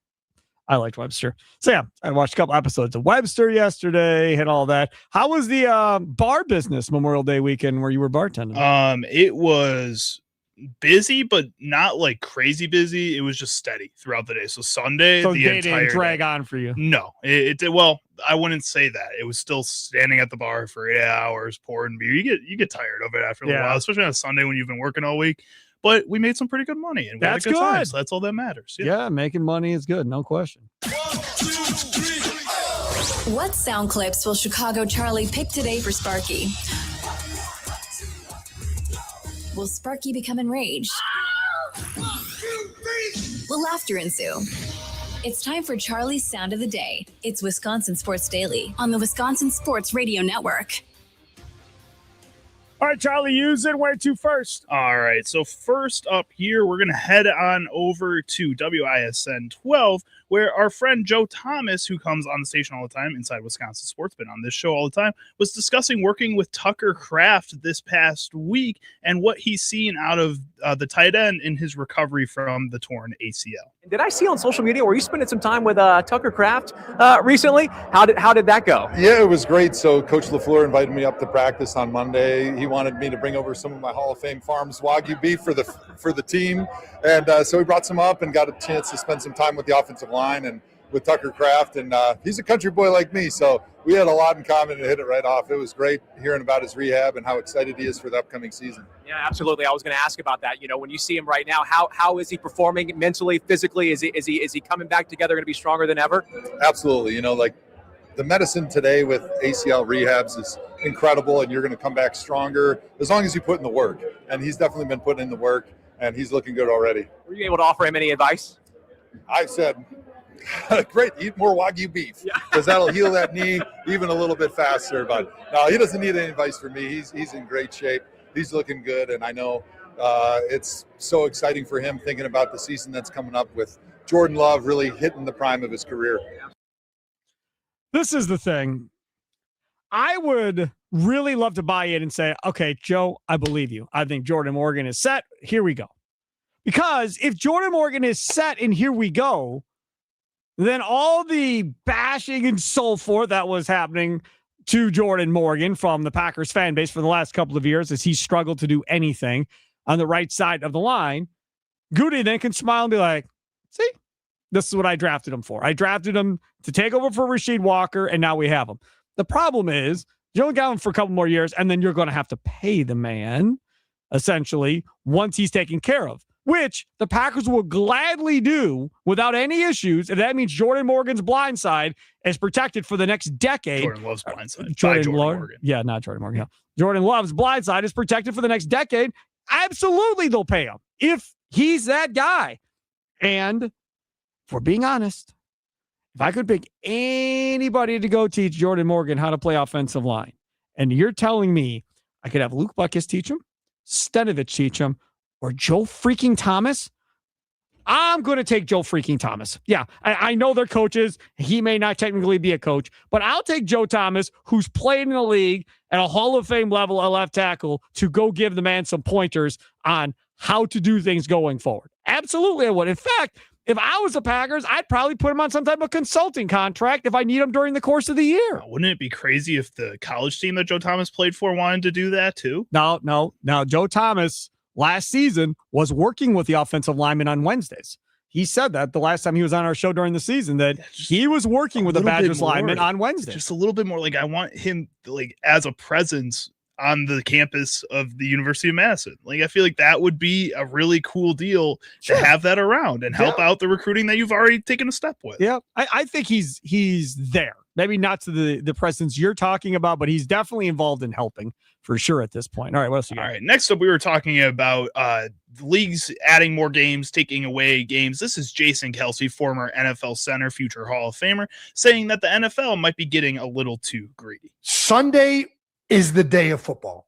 right? Outside of going to church in the morning, if you're still religious and you do that, Sunday is like where so many games happen. And that's what you grow up and you gear your entire week around watching football on Sunday. Yeah. It's an institution at this point, the NFL playing games on Sunday. With every day that we keep adding in there, we're getting away from that just a little bit. And I worry that I think the game got big. One of the reasons it got so popular and big was because all of the game, it was an event. Sunday is the NFL. And everybody set their week apart to tune into their games that were happening on Sunday. And you're watching kind of all of them now take place across Sunday Ticket, right? I worry that we're getting away from that just a little bit by building too many of this. I understand it's Sunday. High school football used to be Friday. College football said, don't care. Here's college football. College football used to be Saturday. And you're seeing the NFL creep and creep and creep, taking more and more Saturdays as they can. Would I be surprised if the NFL eventually becomes Monday, Thursday, Saturday, Sunday? Nope. Would not surprise me in the least if that's how this thing ends up being, especially when you get to 18-game schedule and so forth. I definitely could see somebody getting a Saturday night package of games to go along with Sunday night, to go along with Monday night, to go along with Thursday night. So this whole idea of, well, the NFL is Sunday, I mean, that's all nice, but the traditions are out the window. None of these sports care about traditions anymore. They care about making as much money as humanly possible. That's all that matters. They don't care what mom and pop and grandma and grandpa say what the NFL used to be. That's not of their instance. They do not care. No, they do not. And last up here, we're going to hear from Mike Florio on Pro Football Talk Live, talking the NBA and the system that is too easily rigged. They have to be willing to do it, though. Yeah. And first, they have to acknowledge it's a problem, and that's what's so weird about it. You got Adam Silver, the NBA commissioner, being asked about tanking, talking about tanking, coming up with this convoluted and ultimately, in my opinion, ineffective solution to tweaking, and tweaking isn't even the right word. They're adding all these different layers and levels and rules and exceptions to the lottery to the point that no one will understand it, but someone will figure out where the incentives are. As long as you create a set of rules that will determine who will be in possession of the first overall pick and the second and the third, depending upon how many high-quality prospects there are in any given draft, someone is going to find a way to game the system. See, that's what SGA and others are doing. And that's what teams are doing. It's gaming the system. Yes, that's what every system is meant to do. Everybody figures out the loopholes, figures out the ways to get the advantage. I thought Knucklehead Charlie was going to play the Florio clip talking about the Bears moving to Hammond, Indiana. I'm not going to play that. We didn't play that one? No, we're not playing that. More Wisconsin Sports Daily coming up next.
Some shows talk about one team.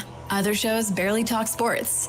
This show will talk Packers, Brewers, and Bucks.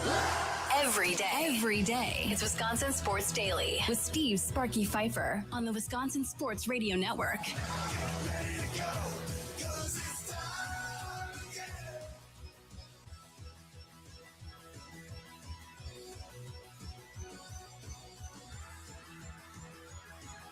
We are already at the 4 o'clock hour. Welcome in. Hope you have been tuned in since 2 o'clock. Broadcasting live from the Wisconsin Sports Radio Network studios, powered by the Potawatomi Sportsbook. Charlie Usen producing today's show. Still to come on today's show, interesting comments made by Mike Brown of the New York Knicks that I found interesting. And I'm going to play them. Because I asked him about Jalen Brunson being a leader and any other leaders that he would compare to Jalen Brunson, some of the great leaders that he's been a part of coaching, whether it be as an assistant coach or as a head coach. And I'm surprised by something that he said. So we'll get into that at 4:20. Things that we missed are coming up at 4:40. Plenty. Plus, Charlie, we'll introduce everybody to the new producer at 4:40 as well. First day on the job, first day of training on the job. We've hired another producer to help with all of the stuff that we have going on here, as Charlie and Tommy have been begging and pleading me to do for months. We finally got it done. It took me like 6 months, but here we are. We finally got a new producer to help out. And it's a lot of fun so far. I love meeting new people that come into the station and just like want to be a part of what we're doing and what we're growing here. It's really cool. And it's strategic that I put them with you first because you are the most positive, happy, upbeat person on the staff. So I put him with you first. Yeah, I think usually that's probably Tommy will be the last person that he meets and trains with. That's how this is going to go, right? And we'll give him Brandon and Josh in between, and then Tommy will be the last one. And then he's never going to want to work with Tommy again. Well, Maybe, which is fine. That doesn't matter. But I'm strategically figuring out where I want to put him in order to make sure that, he stays and doesn't leave. I appreciate being like the tutorial around. Yeah, I think that's good. Yeah. I'm cool with that. Yeah, I like you in that role for sure. I'm not turning your microphone on, Tommy. No, it's not happening. No, here we go. It's time for your green and gold update on Wisconsin Sports Daily, powered by the Potawatomi Sportsbook on the Wisconsin Sports Radio Network with Steve Sparky Pfeiffer. All right, time for a green and gold update. OTA is going on for the Packers. Media availability for players and Matt LaFleur and so forth, I believe, is going to be tomorrow morning around 11:30. So we'll have some of the reaction coming your way tomorrow on Wisconsin Sports Daily for sure, as everybody gathers up in Green Bay. Earlier today, somebody had some fun with everybody on X and posted a social video of apparently Kyler Murray. Pretty sure that quarterback was white, though. Kyler Murray throwing a football, a bomb, and completing a pass and getting excited. And it's in a setting where there's all these fans cheering and going crazy and so forth. And we realized that it was pretty much AI generated and everybody fell for it for the most part. And then everybody's like, you should know what this is before you retweet it. And a lot of people got faked out by it and so forth. And Andy Herman of the Pack a Day podcast, he really was excited because Andy Herman quote tweeted. It was like, see, why can't we have this in Green Bay? Imagine that. OTA's open to the public. Imagine that. See, now look at me. I'm complimenting the Vikings. And then it wasn't real. And you complimented the Vikings for nothing, Charlie. Well, I guess it wasn't for nothing. You've been nice still to the Vikings. It's not allowed to be nice to the other teams that are in your division. Only in your mind, I think. Yeah, no, I don't. I'm not into trying to be nice to other teams in the division. However, we have been following along here with the schedule release for the National Football League. And there's already spreads out for all the different games as well. And people are talking about the different matchups on the schedule. Ross Tucker, who we've had on before, our NFL insider, and he does Westwood 1 games and so forth, former NFL player, had Steve Fezzik on, and they were talking about the Vikings in week 1. All right, so Green Bay at the Vikings. The Vikings won 9 games last year with just horrific quarterback play. I think this should be a very competitive game. I am not confident Green Bay should be favored in this game. I think Minnesota has the potential to go off as the favorite. And right now, Green Bay is plus 1.5. as the underdog, Minnesota's plus 1.5. So as the underdog, I'm going to invest in the Vikings plus 1.5 as an NFL Week 1 best bet. Okay. So we're already in the deal of trying to figure out who we want to bet with or bet for or against in Week 1. I'll be honest with you, I am not anywhere close to thinking about betting Week 1 Packers and Vikings. I would imagine, I could be wrong, Austin Herdinium, when we follow the money on Friday, maybe he's already invested in figuring out what games he wants to bet before the season. But I don't even start thinking about that stuff until we get to the third preseason game, maybe? And then you're like, okay, let's start looking and seeing what the spreads are and so forth. I know a lot of people already are looking at the spreads and figuring everything out. I'm not one of them, Charlie. I think you just kind of have a general idea, especially if this is something that you do sports betting on an often basis where you're going out there, you're getting these things right. Like you kind of have an idea of what these matchups could potentially look like. Vikings Green Bay would not be one of those matchups that I'd look at and say that's a guaranteed game no matter what, though, especially with the Packers coming in with no Micah Parsons, potentially no Tucker Kraft if he's not 100% ready to go in that first week. You're going to be missing some key pieces. That's going to be a hard matchup that I would never all of a sudden lock in just one of these two teams, because on the other side of things, the Vikings, like we're talking about, are playing with a new quarterback potentially starting there. You know, JJ McCarthy still technically has a shot to win that number 1 spot. You're watching a lot of new things turn over in Minnesota. That's just not a game I would want to predict. I think even the best bettors out there probably wouldn't want to predict that game. Okay, so I got a thing here from, what is it from here? It is Bet Online. Jimmy Shapiro always sends me all this stuff. He's got the spread for every game on the Packers schedule. Every game on the Packers schedule. Now, as you heard in that clip, it was 1.5. Green Bay at Minnesota, favored by 1.5. You look at the Packers schedule. They're dogs at the Lions in week 7 plus 1.5. Dogs at the Patriots in week 9 plus 1.5. And dogs at the Bears on Christmas plus 1.5. The biggest point spread that they have is home against the Dolphins, week 15, the game before the Bears. They are 10.5 point favorites right now for the game against Jeff Haft. I know the Dolphins are bad, but wouldn't you think there'd be like some kind of storyline boost for the Dolphins in that game potentially at that point? I mean, like you have Malik Willis coming back. Willis is still healthy and all that. You got Jeff Hafley. Like I feel like there's got to be some kind of extra animosity, even, and that may not be the right word for Jeff Hafley and Malik Willis getting moved on from by Green Bay or nobody's mad at them. But like just kind of this, I need to prove it to you guys. We left you guys. Let's go out there and prove it. Like I feel like that's gonna make the score a lot tighter than people are expecting to. Again, like that just feels too hard to predict right now. Again, way too hard to predict, right? So a couple of things here. Packers are favorites in their first 6 games of the year. You and I talked about the first 4 games. They very well could be 4-0 to start off the season. They are favorites in every home game this year as well. Their biggest dog is plus 3.5 at the Rams. Yeah, I mean, all of that makes sense to me. Just looking back at the Packers schedule, I can see why they'd be that confident through 6 weeks for this Packers team. In week 5, you potentially could get Micah Parsons back. You potentially could be fully healthy, and you could take down that Bears team, get a little bit of revenge for how the season ended last year. Dallas, yes, might be better than last season, but it's still going to be a really young team that is still going to be working through some kinks through the first 6 weeks of the season. Go out and beat them too. And we talked about the first 4 weeks being potentially a cakewalk for this Packers team. I think people probably would freak out a little bit if one of those games doesn't end up being as easy as we expect it to be. I don't know, man. I just think throughout the course of an NFL season, you are going to have situations where you're going to lose to somebody that you think you should be. It's going to happen. You lose to the Browns with Joe Flacco or whatever. You're going to have those games. And then you're going to have games where people are like, it might be a tough one, and maybe you win by 10 or 13 points, and it doesn't go the way that you want. You can't project injuries. You can't project any of that stuff. Now, early on in the season, that's a little bit different. And week 1, and talking about taking Minnesota and the points here, and Charlie brought this up to me, so I'll ask you, do you think Packer fans are going to overreact if they lose in week 1 to Kyler Murray and the Vikings? Nikolai Law, talking text line 414-677-1250, 414-677-1250. First and foremost, the answer is absolutely yes. There is no question in my mind when I do the post-game show at night, there or that afternoon, whatever, people are going to be livid if they lose week 1 against the Vikings.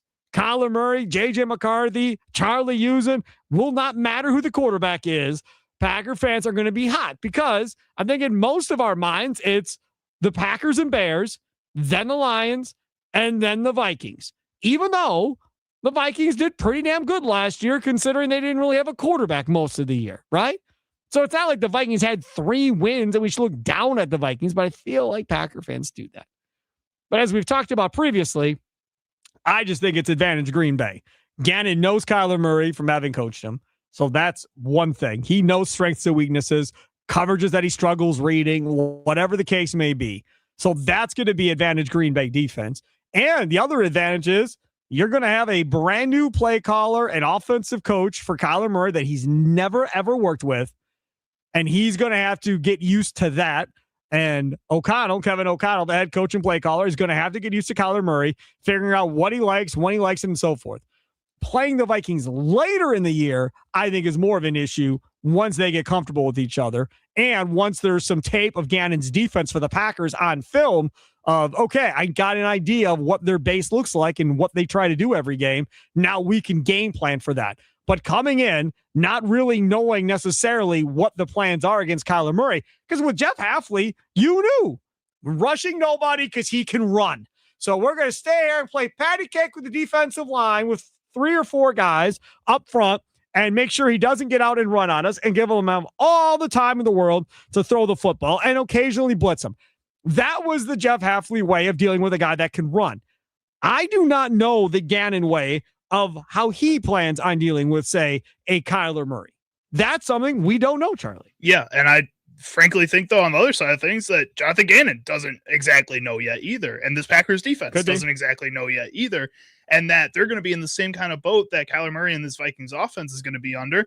And I think that if I'm looking at the Minnesota Vikings and with Kevin O'Connell as the head coach, I like that and trust that a lot more, that they'd be able to figure it out faster than, frankly, Jonathan Gannon and this Packers defense. I like that worries me a little bit, that group can figure it out faster than the Packers can. I guess I also then worry too that if for some reason this does end up being a loss for the Green Bay Packers in week 1, who are the fans going to freak out more about? And I don't really know if it changes depending on how the game plays out, but Matt LaFleur, I think, is going to get immediate criticism. And then they're going to immediately criticize Jonathan Gannon because he's replacing a guy that everybody loved in Jeff Hafley as a fan base. Oh, just stop with the whole Matt LaFleur. Matt LaFleur's going to get criticism if it rains outside. Yes. Matt LaFleur's going to get criticism if it snows outside. Matt LaFleur's going to get criticism if the wind is blowing too strong outside. Matt LaFleur is going to get criticism all year, no matter what happens. Anything negative that occurs, it's going to be Matt LaFleur's fault. And I'll tell you what, it's very comparable to the trader down in Chicago right now. They're blaming him for pretty much everything. And why? Because he's the highest paid manager in baseball at $8 million a year. He put himself in that position to have to go through all that stuff. And it's not all his fault, as much as I'd love to say it is. It's not necessarily all his fault, but he's getting all the criticism. LaFleur, on the other hand, signs his extension. So now you know they're not firing him. I don't care what happens. So he's here. Now the question now becomes with the Packers as far as going forward. To me, the key isn't Matt LaFleur. I don't even think it's Gannon. The key to the Packers season is just simply health. If they can finally be healthy for a season, specifically on offense, then let's see what this looks like. Keep Kraft healthy all year. Keep Watson healthy all year. Keep your quarterback finally healthy for an entire season. Keep your offensive line more healthy than it was last year. And Josh Jacobs really hasn't been an issue, him staying healthy. And Josh Jacobs out there. And then let's see what this offense looks like. And if this offense struggles when they're all healthy, then there is legitimate criticism that should be due to Matt LaFleur. But he has not had that. Well, and Josh Jacobs has been hurt the past year or so. He just bullied Matt LaFleur to get back on the field every single week. That's what happened every single time. It was so crazy to see that each week you'd see Josh Jacobs on the injury report to start off the week, and all of a sudden he'd be in the lineup for this team. I don't know. That's so much easier said than done, though. And that's what's scary, I guess, moving forward here is that you talk about, keeping guys healthy, but how do you do that? And when you don't have the depth behind them, I guess, that gives you the confidence that you'll be okay if those guys go down. You can give them the right amount of time to recover. If you're Matt LaFleur, I think the reason he lets Josh Jacobs go back on the field all the time is because he freaks out a little bit and says, we can't afford to lose that type of production or that type of leadership on the field. What do we do if he's not out there? You have to give him some peace of mind with the backups that are on the field throughout training camp here and what you should have been doing in the offseason prior to this. He is Charlie Uses C Sparky Fiber with you, asking you, again, I know the answer, but do you think Packer fans are going to overreact if the Packers lose week 1 to Minnesota? 414 says, every season the results of week 1 seem to not indicate at all how the season goes. Packers play their best games of the season week 1, and then we strive to repeat the Lions' performance all season. I won't freak out if they lose in week 1. Well, good. I hope everybody else doesn't either. 920, I think it's much harder. Oh, this is Ron and Rome. I think it's much harder to predict which NFL teams will be good. Back in the 90s, there was more continuity and depth. Now there's more equality, and teams can only afford to pay a few superstars. So most of the teams are young and unpredictable, says Ron Rome. I think that's absolutely true. Without question, that's part of it because, again, all the hard salary cap and everything else that goes into it. And again, it's very hard to predict when you have as many injuries as you do right now. The 49ers are a different team every single season because even though they're the exact same team every single season, they go out there with the same roster, but half their team either gets hurt or stays healthy and then they're a Super Bowl contender. You can say the same thing about the Cincinnati Bengals. Things just change if 2 to 3 players that are that important to your roster are not on the field. It's Charlie Usen, C Sparky Fiber with you. Coming up next, Mike Brown with some interesting comments about leadership and leaders when asked to talk about Jalen Brunson's leadership ability. We'll discuss that coming up next. Don't forget, Wendy's new cookie dough Frosty Fusion is the ultimate feel-good snack. Everything from the cookie dough to the brownie batter sauce was made for max happiness. Go grab a new cookie dough Frosty Fusion today and get that dopamine flowing. Get it? Dopamine. Like cookie dough. It's Wisconsin Sports Daily, live from the Wisconsin Sports Radio Network studios, powered by the Potawatomi Sportsbook. Sparky here.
Welcome back, Wisconsin Sports Daily. Steve Sparky Fiver with you. Charlie Usen, other side of the glass. Hope all is well. Thanks for listening to WNFL, Fox Valley, Green Bay, and Appleton, 99.7. How about Duluth Superior, 710 The Game.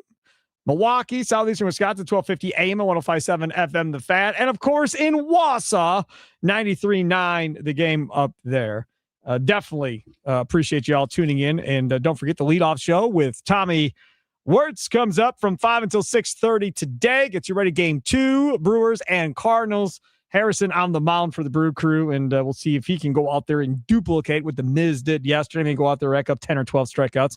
That would be kind of fun if we could get that done. I want to get to Mike Brown, and I realize the Bucs aren't in the playoffs. Nobody cares about the NBA playoffs if the Bucs aren't in it, blah, blah, blah. I understand. I get all of that. And I'm not going to sit here and tell you that I disagree all that much. But Mike Brown, who I will say I was wrong about, and I think a lot of people have to apologize to Mike Brown across the country. If you remember correctly, when they got rid of Thibodeau, they brought Mike Brown in. I literally said, hey, dude, I like Mike Brown, the guy. Like, I think he's a cool dude, super nice, all that, whatever. But I don't think he's going to coach better than Thibodeau did, right? I don't think it was a smart hire. Well, I was wrong because they dominated this playoffs. And now they're sitting in the NBA Finals getting ready to go do their thing. Now, that the apologies out of the way, Mike Brown was asked about Jalen Brunson as a leader and so forth, and would he compare him to any of the guys that maybe he has coached? Tim Duncan and Steph Curry. I mean, those, and you know, again, they're not the same player. But man, the aura that those guys have, the quiet strength that they have is unbelievable. It's unbelievable, you know. And you know, those are the kind of guys. And Steph's happily married. Aisha's a great gal, beautiful mom, wife, the whole 9 yards. But when you talk about those guys, Steph, Jalen, and Allie is too. But that, you know, if you have daughters, you're like, man, I hope my daughter can take him and marry him, whatever. They just got it. They got it on the floor and they got it off the floor. And it's the whole package. Whole package. Steph Curry, Tim Duncan. Now, Mike Brown's coached a lot of guys in the NBA, man. Been around a while. Assistant coach, multiple places. NBA head coach. Bunch of places, just in Sacramento, doing his thing. Turned that program around quickly. And then after a couple of years, got canned because he was a few games under 500, and they bailed on him quickly. Some blame De'Aaron Fox. I'm one of them. But either way, he didn't mention Sabonis in Sacramento. He didn't mention De'Aaron Fox or Keegan Murray in Sacramento. No. And am I surprised by that? No, not really. It's forgettable. He was only there a couple of years. It's fine. But hey, you're asked about leadership and you don't mention LeBron freaking James in that entire answer? You talk about Steph Curry and Tim Duncan. No LeBron. I hope my daughters marry him. No LeBron. No LeBron James. Are you, as a sports fan here in Wisconsin or wherever you may be watching us on X, YouTube, or wherever you may be watching, Instagram Live, or streaming us, are you surprised that he didn't say LeBron James when asked that question? Nicolay Law Talking text line 414-677-1250, 414-677-1250. Of course, you can mention it up in the YouTube dugout chat as well at WI Sports Radio. Charlie, you surprised? Yes and no, a little bit. I think just overall LeBron James as a player, as a person, is consistently talked about as one of the greatest of all time when it comes to NBA players. And I think that's something that you have to recognize, and that he has to be a good leader for him to have as much success as he has had throughout his career. At the same time, I think LeBron goes into places and then makes it the job of the front office and the ownership to put the right guys around him in order to have any kind of success. what I see out of Steph Curry sometimes, and what I saw out of Tim Duncan, and even Jalen Brunson to some degree, is it can kind of be any 8 to 9 guys around him, and he can make it work. And he can motivate those guys, get him to play the style that he wants them to play. Any player that's coming in knows that the mentality to play on that team is the number one key to playing for that team. And I think you had that with Tim Duncan in San Antonio. I think you have that in Golden State with Steph Curry. And I do think I'm seeing that with Jalen Brunson in New York. And I don't think that says that LeBron James isn't a great leader, isn't a great player, or anything by that means. I just think it's a different kind. It's a different style. And that's where those guys are similar to a Jalen Brunson. It's not in their play style, like Mike Brown had mentioned. Like it's not about that. It's about the fact that the way that they lead draws in everybody to be a part of what they're doing, versus LeBron, I think, goes into a place that says, you know what, I'm going to be the stud. I'm going to go out here, get everybody around me to fit who I am, instead of saying, hey, I'm going to get these guys to fit who I am myself. This is the thing. You can talk about Michael Jordan. That dude punches guys in practice and does what he does. You could talk about Kobe Bryant yelling and screaming and embarrassing Pau Gasol on the bench and doing it Kobe's way as far as how he went about leadership. Pau Gasol does not become who he is without Kobe Bryant. They don't win a championship. He doesn't win a championship without Kobe. Kobe doesn't win one without Pau Gasol.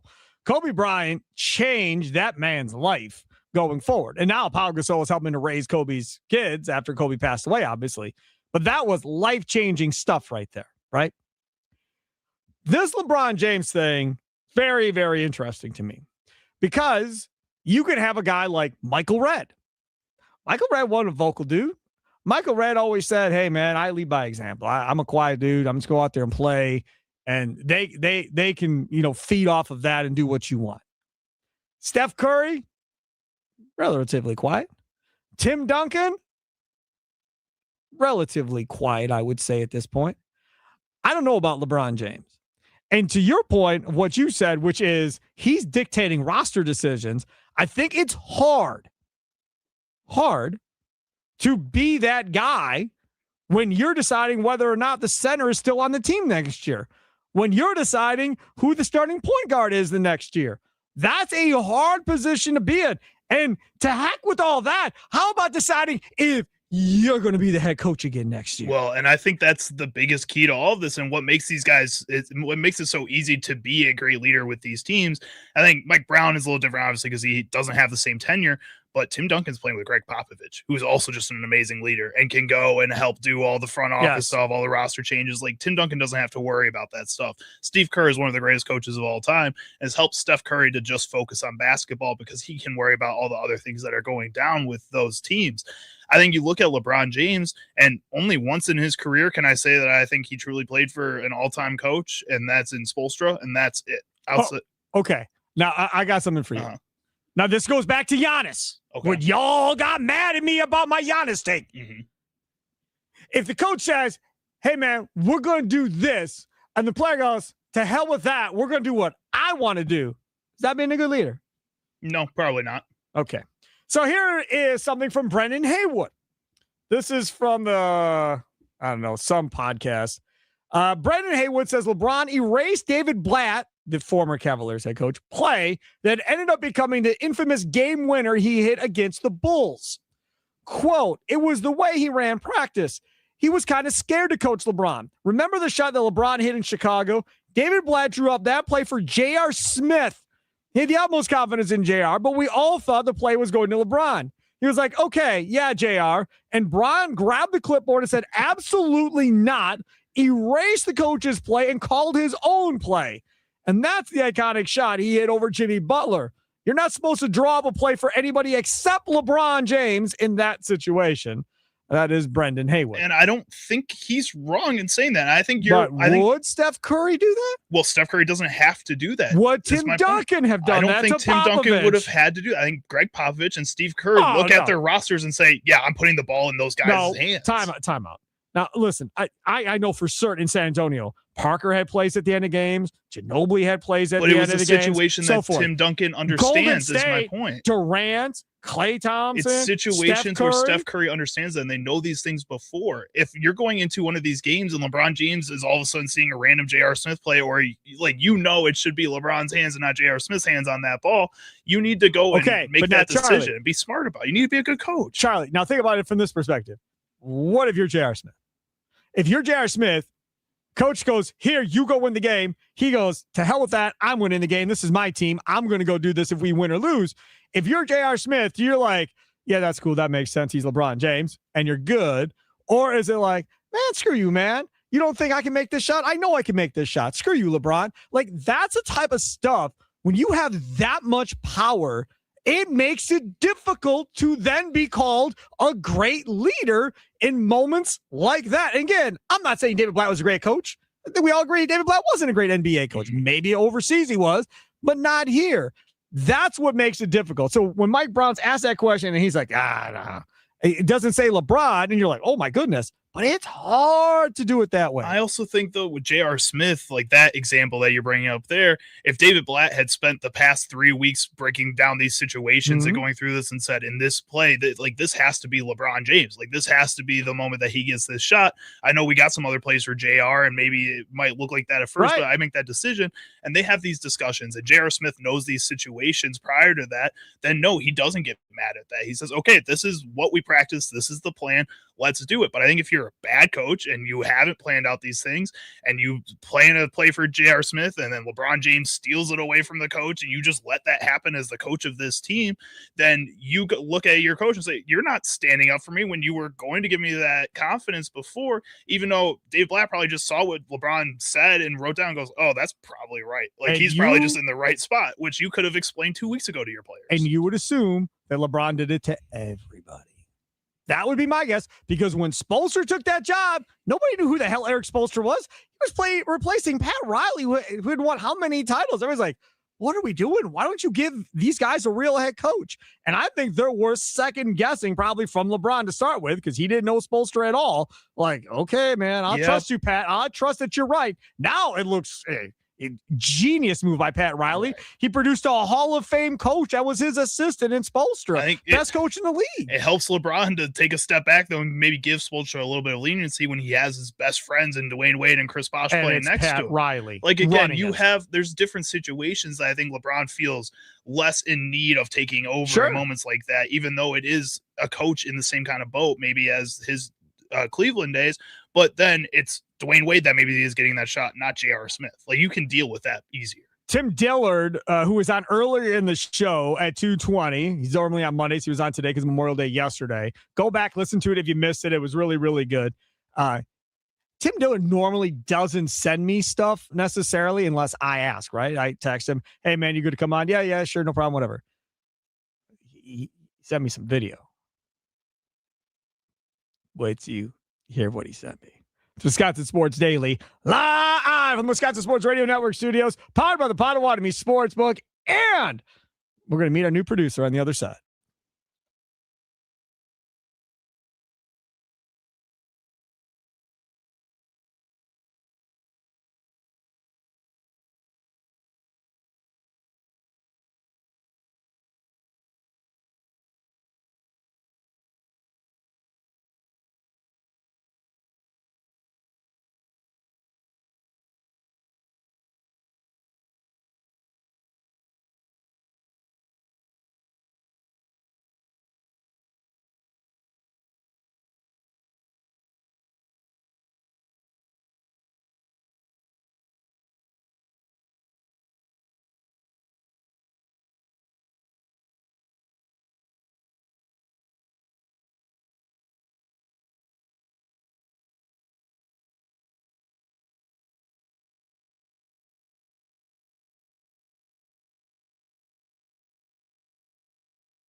Man, I was rubbernecking at the video I got from Tim Dillard. Charlie used a rubberneck kid. I was. You're so overreactionary to everything, man. This is nothing. This is Tim messing with you. This is what this is. I love Tim Dillard. I love Tim Dillard. I love Tim Dillard. Tim Dillard sends me a video 24 minutes ago. And there is Andrew Vaughn at third base taking ground balls. Yeah, buddy. I said, oh, man, we're getting closer. And Rahifo had a couple hits yesterday. Like, Rahifo, yeah, all right. Yeah, so he's fine. But again, as we've talked about, you don't need Andrew Vaughn playing third base. There are no third basemen as of right now that are going to be out there on the trade market of any substance, right? The closest one might be Arenado, and that's a disaster of between contracts and everything else that you got to deal with in Arenado. There really isn't that guy on the third base market where you're going to feel comfortable potentially doing anything at this point. Yeah, I guess. So Vaughn going to third base to get Bowers at first, Vaughn at third, and then your outfield. Yelich can still be at DH. Can't you, we're talking about specific third basemen. Can we find utility guys? Can we look around at wider areas on the field and find other players that maybe have played third base more than 2 games in their entire career? Sure. But most of the time when you find utility guys that are infielders, what position normally is their main position? Second or short? Yeah. Most of the time, those guys have no pop, and they're super athletic, and they move around the infield, and they hit 5 home runs a year. That's normally what you're looking for. This lineup doesn't need another 5 home run hitter. They need somebody that can hit 25 to 30 home runs, be in the lineup every day, and play at third base or shortstop. Shortstop's out. That's not happening. So it's going to have to be third base. And if you have somebody there that potentially can do it, then try it. Again, I'm not saying he's got to play every day at third base, but in bigger games, let him play third base. And yes, I know defensively you'll give something up. I understand. I'm okay with that. I'm totally fine with it if I get Vaughn Bowers in. What is Charlie and Tommy making googly eyes at each other for? Did you see that? What is going on? As me and Charlie looked right at each other. Yeah. I can't even say what I want to say on the radio. That's good. I keep it off the radio. Yeah, I refrained. Unbelievable. You know what? I appreciate your dreamer mindset. Furthermore, who was the guy that I've been asking for since you've started? Jordan Walker, who continues to go off for the Cardinals, and I was made fun of for liking Jordan Walker. Do you know that the Cardinals... That would be nice. He's hitting 295, 15 homers, 360 on base. Yeah, that would be nice to have. Over their last 7 games against the Brewers, they have 1 home run, and it was off of Robert Gasser last year.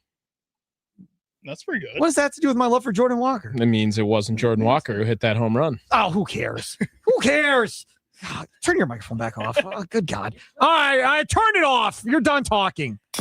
What story did Sparky miss talking about today on Wisconsin Sports Daily? Don't you worry. Sparky's got you covered now.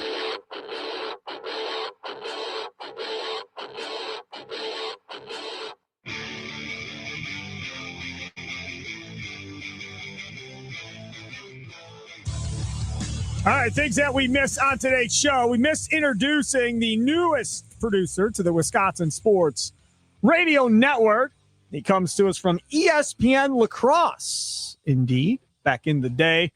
Producing for John Papadopoulos, filling in for John Papadopoulos on the Sports Lead, which so many of us in the Milwaukee and Green Bay area have been on that show throughout the course of the last decade or so. He is Aaron Morris joining us. Aaron, thanks for coming on, man. How are you? Yeah, I'm doing well, Sparky. Glad to be here. All right. Very excited. So ESPN Lacrosse to hear Wisconsin Sports Radio Network, day one on the job.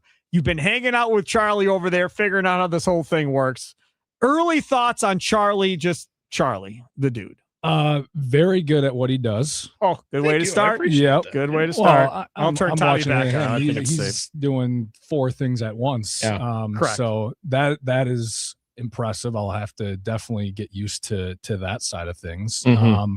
But I don't like that he's a Chicago fan. How about that? Yes, that's also fair enough. Chicago Charlie. Yeah. Do you like the mustache? Yeah, I like the vibe he's got going on. There's a specific vibe that he's going for, and I think he's nailing it. Surprised he's not wearing the Mount Joy hat today. I got my Grateful Dead hat on, which is basically the same thing. Same thing. Yeah. As bitter as you think I am, I do the same thing that Aaron's doing. I don't say bad things about Charlie other than his sports fandom. Nobody does. Yeah, he's the most likable guy here. That was the best hire you had. That was the first hire we had. Yeah, I know. That was the first hire. It would have went. What could you imagine if we were in any other order other than Charlie being second? It's like Peacock goes first. Oh gosh, man, keep the gloves up. That was all right. We can't all hit the lottery on the first try like you did with Charlie. I miss Peacock a little bit though, if we're being honest. Hey, I want to go back to Aaron here. So as you know, all these shows have different guys involved, all the different personalities. Charlie and I were telling you. Like working with Mitch Thunder Nellis and Mason Crosby. Tommy, what is that like compared to us? Me and Charlie. It's kind of like where you see Charlie doing 4 different jobs all at one time. Now they have 4 different thoughts all at one time, all at the same time. They just pop in their head. And they're great ethical guys to bounce ideas off of in the world of sports ethics, but sometimes they can get a little chaotic. They're much less structured than Sparky and Charlie. So to be fair, starting with a show like Wisconsin Sports Daily is a much smarter idea to get into the industry than I think being thrusted into the Mason Crosby show. Well, it's probably a good thing, right? That the station's a little different. If every show was structured, no one's gonna.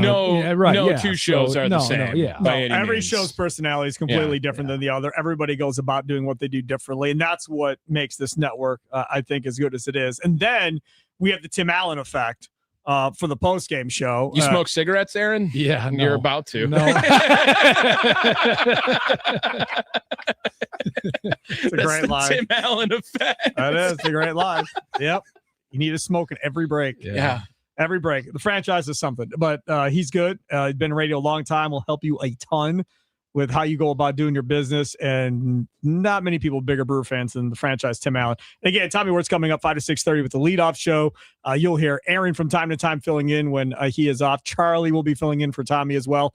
Throughout the summertime. Brandon Snide has already filled in for Tommy. So Mitch Thunder Nellis has filled in. I've filled in. We all take our chance to try and be Tommy Wirtz as much as we can. Oh. And then none of us can do it. What's wrong? None of us can do it. None of us can do it. No, it's hard. I am actually glad you started him with Charlie and not me, but more importantly, not Brandon also too. If you would have started him with Brandon from the jump, he might have been scared away from day one. Correct. So you have to pick wisely. Yeah. Yes. And Josh would have made him just stressed. Like that's just you would have been sweating by the end of hour 1.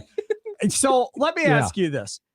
Brewers, Bucks, Packers, Badgers, if you were to put together your order of most passionate about, how would you put together that list? It doesn't have to be Badgers. It can be whatever. But top 4, let's say. Probably Brewers 1, Packers 2. That fits on this station. Nice. On the network. Badgers 3, and then the Bucks. And Bucks 4. That fits the statewide network, I would say, the that's philosophy. pretty good. That's for the statewide philosophy, for sure. Favorite Brewer of all time? Oh, that's a much tougher question. Are we looking for just overall favorite, or like are we looking for something overall niche? favorite? Whoever your favorite one was. You said I can have this jersey tomorrow for you. Who would you want? Or you get to meet Bill him. Hall. Oh, Bill Hall! Interesting. Yeah. Colts fan, by the way. Bill Hall. Is he really? Fan. Indianapolis Colts fan. Wow. Yes. Wow. Okay. Favorite Packer of all time? Donald Driver. Ooh, double D. All right. Yeah. Yeah. Okay. He pops on every once in a while He on does? the station. Yeah. Absolutely. Let's see who's the next one. Favorite Buck player of all time? It's got to be Giannis. That's. It seems really boring, but will Luke Fickell have a job at this point next year? Yes.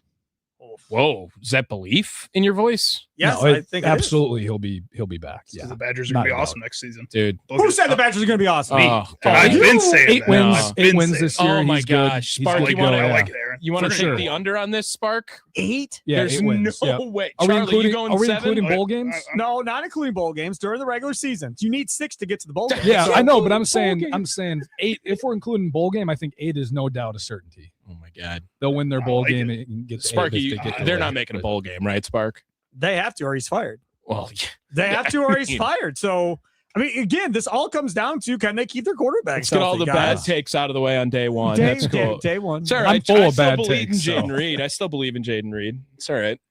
You want to tell him that bad take? I told him that the offense runs through Jaden Reed after 2 games. And, Could potentially be the working best here. wide receiver in Packers history. I don't hate Yeah, that I take. wouldn't go that far. I That like was his Jaden rookie Reed as year. I like Jaden Reed as a player and think he could be very important this year. And he got a second contract before anyone else in that wide receiver room. Yeah. It's true. It's fact.